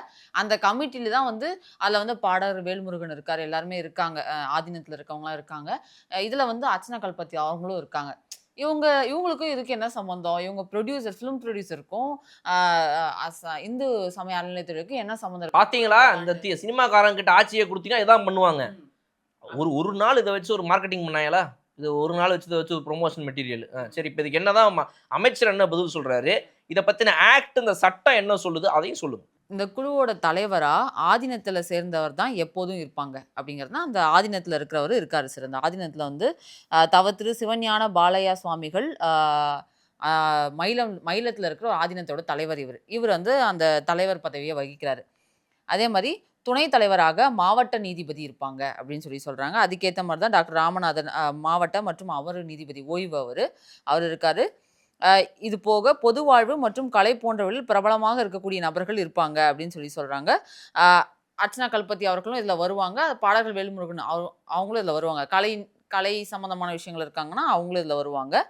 ஆ ஒரு ஓய்வு பெற்ற இந்திய ஆட்சி பணி அதிகாரி இதுல இருப்பாங்க அப்படின்ற மாரி சொல்றாங்க. அதான் வந்து ரா. சம்பத் அப்படிங்கிற ஒருத்தர் அதுல இருக்கிறவரு. ஒரு பெண் நிச்சயம் இருக்க வேண்டும் அப்படின்னு சொல்றாங்க. ஒடுக்கப்பட்ட சமூகத்தை சேர்ந்த ஒருவர் இடம்பெற வேண்டும் அப்படின்னு சொல்றாங்க. இந்த விதிகள்லாம் உட்பட்டவங்க தான் இதுல இருக்கணும் அப்படின்னு சொல்றாங்க. பெண்ணுன்னு எடுத்து பார்த்தோம்னா, அர்ச்சனா கல்பத்தி அகரம் அவங்களும் இருக்காங்க. பேச்சாளர், ஆன்மீக பேச்சாளர் அவங்களும் இருக்காங்க. இவங்கலாம் இதுல வராங்க. இன்னொன்னு இதுக்கு வந்து இந்து சமய அறநிலையத்துறை அமைச்சர் ரமேஷ் அவர்கள் என்ன சொல்றாரு அப்படின்னா, இப்போ எல்லாருக்கும் வெவ்வேறு முகம் இருக்கும். அவர் வந்து லைட்டா அப்படியே எதிர்க்கட்சி தலைவரையும் ஒரு அடி அடிச்சுட்டு தான் இந்த பக்கம் வந்தாரு. அவர் எப்படி நடிகராவோ, ஒரு ப்ரொடியூசராவோ, ஒரு எதிர்க்கட்சி தலைவராவோ அவர் பன்முகம் கொண்டு இருக்காரோ, அதே மாரி அ அர்ச்சனா அவர்கள் வந்து ஒரு ப்ரொடியூசரா தான் நெறைய பேருக்கு தெரியுது. ஆனா, அவங்களோட மாமனாரா இருக்கட்டும், அவங்க வந்து ஒரு ட்ரஸ்டி மாரி வச்சு, நெறைய கோவில்களுக்கு வந்து கோடிக்கணக்குல பணம் குடுத்து, நெறைய நலத்திட்டங்கள செஞ்சுட்டு வராங்க. அது மட்டும் இல்லாம அவங்களே டைரக்ட்டாவும் அர்ச்சனா அவர்களே டைரக்ட்டாவும் நெறைய கோயில்களுக்கு வந்து நலத்திட்டங்கள குடுத்துட்டு இருக்காங்க, செஞ்சுட்டு இருக்காங்க. திருப்பணிகள்லாம் செஞ்சுட்டு இருக்காங்க. ஸோ அவங்களுக்கு தெரியும். அ இந்த விஷயங்கள்லாம் அது எந்த மாரி நலத்திட்டங்கள் செஞ்சா பக்தர்களுக்கு போய் சேரும் அப்படிங்கிறது அவங்களுக்கு நல்லா தெரியும். அது எப்படி ரெகுலரைஸ் பண்றதுன்னும் அவங்களுக்கு தெரியும். அதனால அந்த இடத்த அவங்களுக்கு நம்ம குடுத்துருக்கோம் அப்படின்னு சொன்னாங்க. இந்த ஆக்ட் இப்போ ஒரு சட்டம் படிச்சீங்களே, இந்த ஆமா மாரி சார். இவங்கலாம் இப்படி இருக்கணும், அவங்கலாம் ஆமா. அப்படின்னு. இது எப்படி நேத்து காலையில அந்த ஆக்ட் வந்துச்சா? நேத்து காலையிலலாம் இல்ல சார். ஆ. வழக்கமா இதுக்கு இதுக்கு முன்னாடி எப்படிலாம் நியமனம் பண்றாங்களோ, அதே மாரி தான் நியமனம் பண்ண போறாங்க அப்படிங்கிற விதி தான் இது. இப்ப தாவேக்கா ஆட்சிக்கு வந்ததுக்கு அப்புறமா புதுசா வந்த சட்டம் இல்லையா இது? இல்ல சார். ஓ! Okay, okay. சரி, சரி. இப்ப எதுவும் பேசிக்கா எதுவும் தெரிஞ்சுக்க கூடாது. ம். எதுவும் படிக்கக்கூடாது. முட்டாளாவே இருந்துரணும். திமுக காரங்க என்ன சொல்றாங்க, அத நம்பிடணும். அவங்க ஐடிவிங்க என்ன சொல்றாங்களோ, அத நம்பிக்கிட்டு, அவங்க போடுற ஃபோட்டோஷாப், போஸ்ட் எல்லாம் பார்த்துக்கிட்டு, இங்க பாருப்பா தாவேக்கா எவ்வளோ மோசம். மோசம். பாஜக மோசம். அதிமுக மோசம். நாம் தமிழர் கட்சி மோசம். திமுக மட்டும் தான்டா பெஸ்ட்டு அப்படின்னு சொல்லணுமா? இந்த மாரி முட்டாள்தனமா இருந்தா, இன்டலெக்சுவல் தமிழன் தான்டா அப்படின்னு சொல்லிட்டு எங்களையும் அந்த தமிழன் பிராண்டுக்குள்ள வச்சு மட்டும் எங்களை ம். புத்திசாலி சொல்லி தமிழன் திமுக புத்திசாலி இவங்க எல்லாருமே வந்துட்டு அண்டை மாநிலங்கள் வந்து கட்சி நடத்திட்டு இருக்கிறவங்க இவங்க எல்லாம் வேஸ்ட் இவங்கெல்லாம் லூசு நீங்க மட்டும் அப்படியே அறிவாளிங்க நீங்க மட்டும் தமிழ்நாட்டை பத்தி யோசிக்கிறவங்க நீங்க மட்டும் இன்டெலெக்சுவல் உங்களுக்கு சப்போர்ட் பண்ணா நாங்களாம் இன்டெலெக்சுவல் உங்களை பத்தி கொஞ்சம் தப்பா பேசுறாங்க ஏய் அறிவு கட்டவன் என்ன பேசலாம் பாரு சினிமா முகத்துல பேசுறான் நீ எத்தனை நாளைக்கு இந்த வண்டி ஓடும் அடிச்சு ஓடி அந்த வண்டியில பெட்ரோல் இல்லாம நின்னு போற வரைக்கும் ஓடுமா ம். ஆல்ரெடி வண்டி அடைச்சு ஓடிக்கிட்டு இருக்குது 59 எம்எல்ஏவோட ஆமா. என்னைக்கு 4 டயர் ஒண்ணும் புடுங்கிக்கிட்டு ஒண்ணும் இல்லாம அந்த வண்டி தண்ணிக்குள்ள போய் விழுவுன்னு தெரியாது தண்ணிக்குள்ள விழுந்தாலும் கட்டுமரத்துல ஏறி அந்த தண்ணி ஓ! மிதந்து எப்படியாவது அந்த கார் வெளியே வந்துருன்னு வச்சுக்கோங்களேன் அது ம். பிரச்சனை கிடையாது ஓகே. பட் என்னுடைய ஒரே ஒரு அக்கறை என்ன அப்படின்னா ம். தயவு செய்து நீங்க தான் புத்திசாலி உங்களுக்கு மட்டும் நீங்க தான் தான் எல்லாத்தையும் அறிவாளி உங்களுக்கு தான் எல்லாம் தெரியும் நீங்க எது சொன்னாலும் மக்கள் நம்புவாங்க ம்.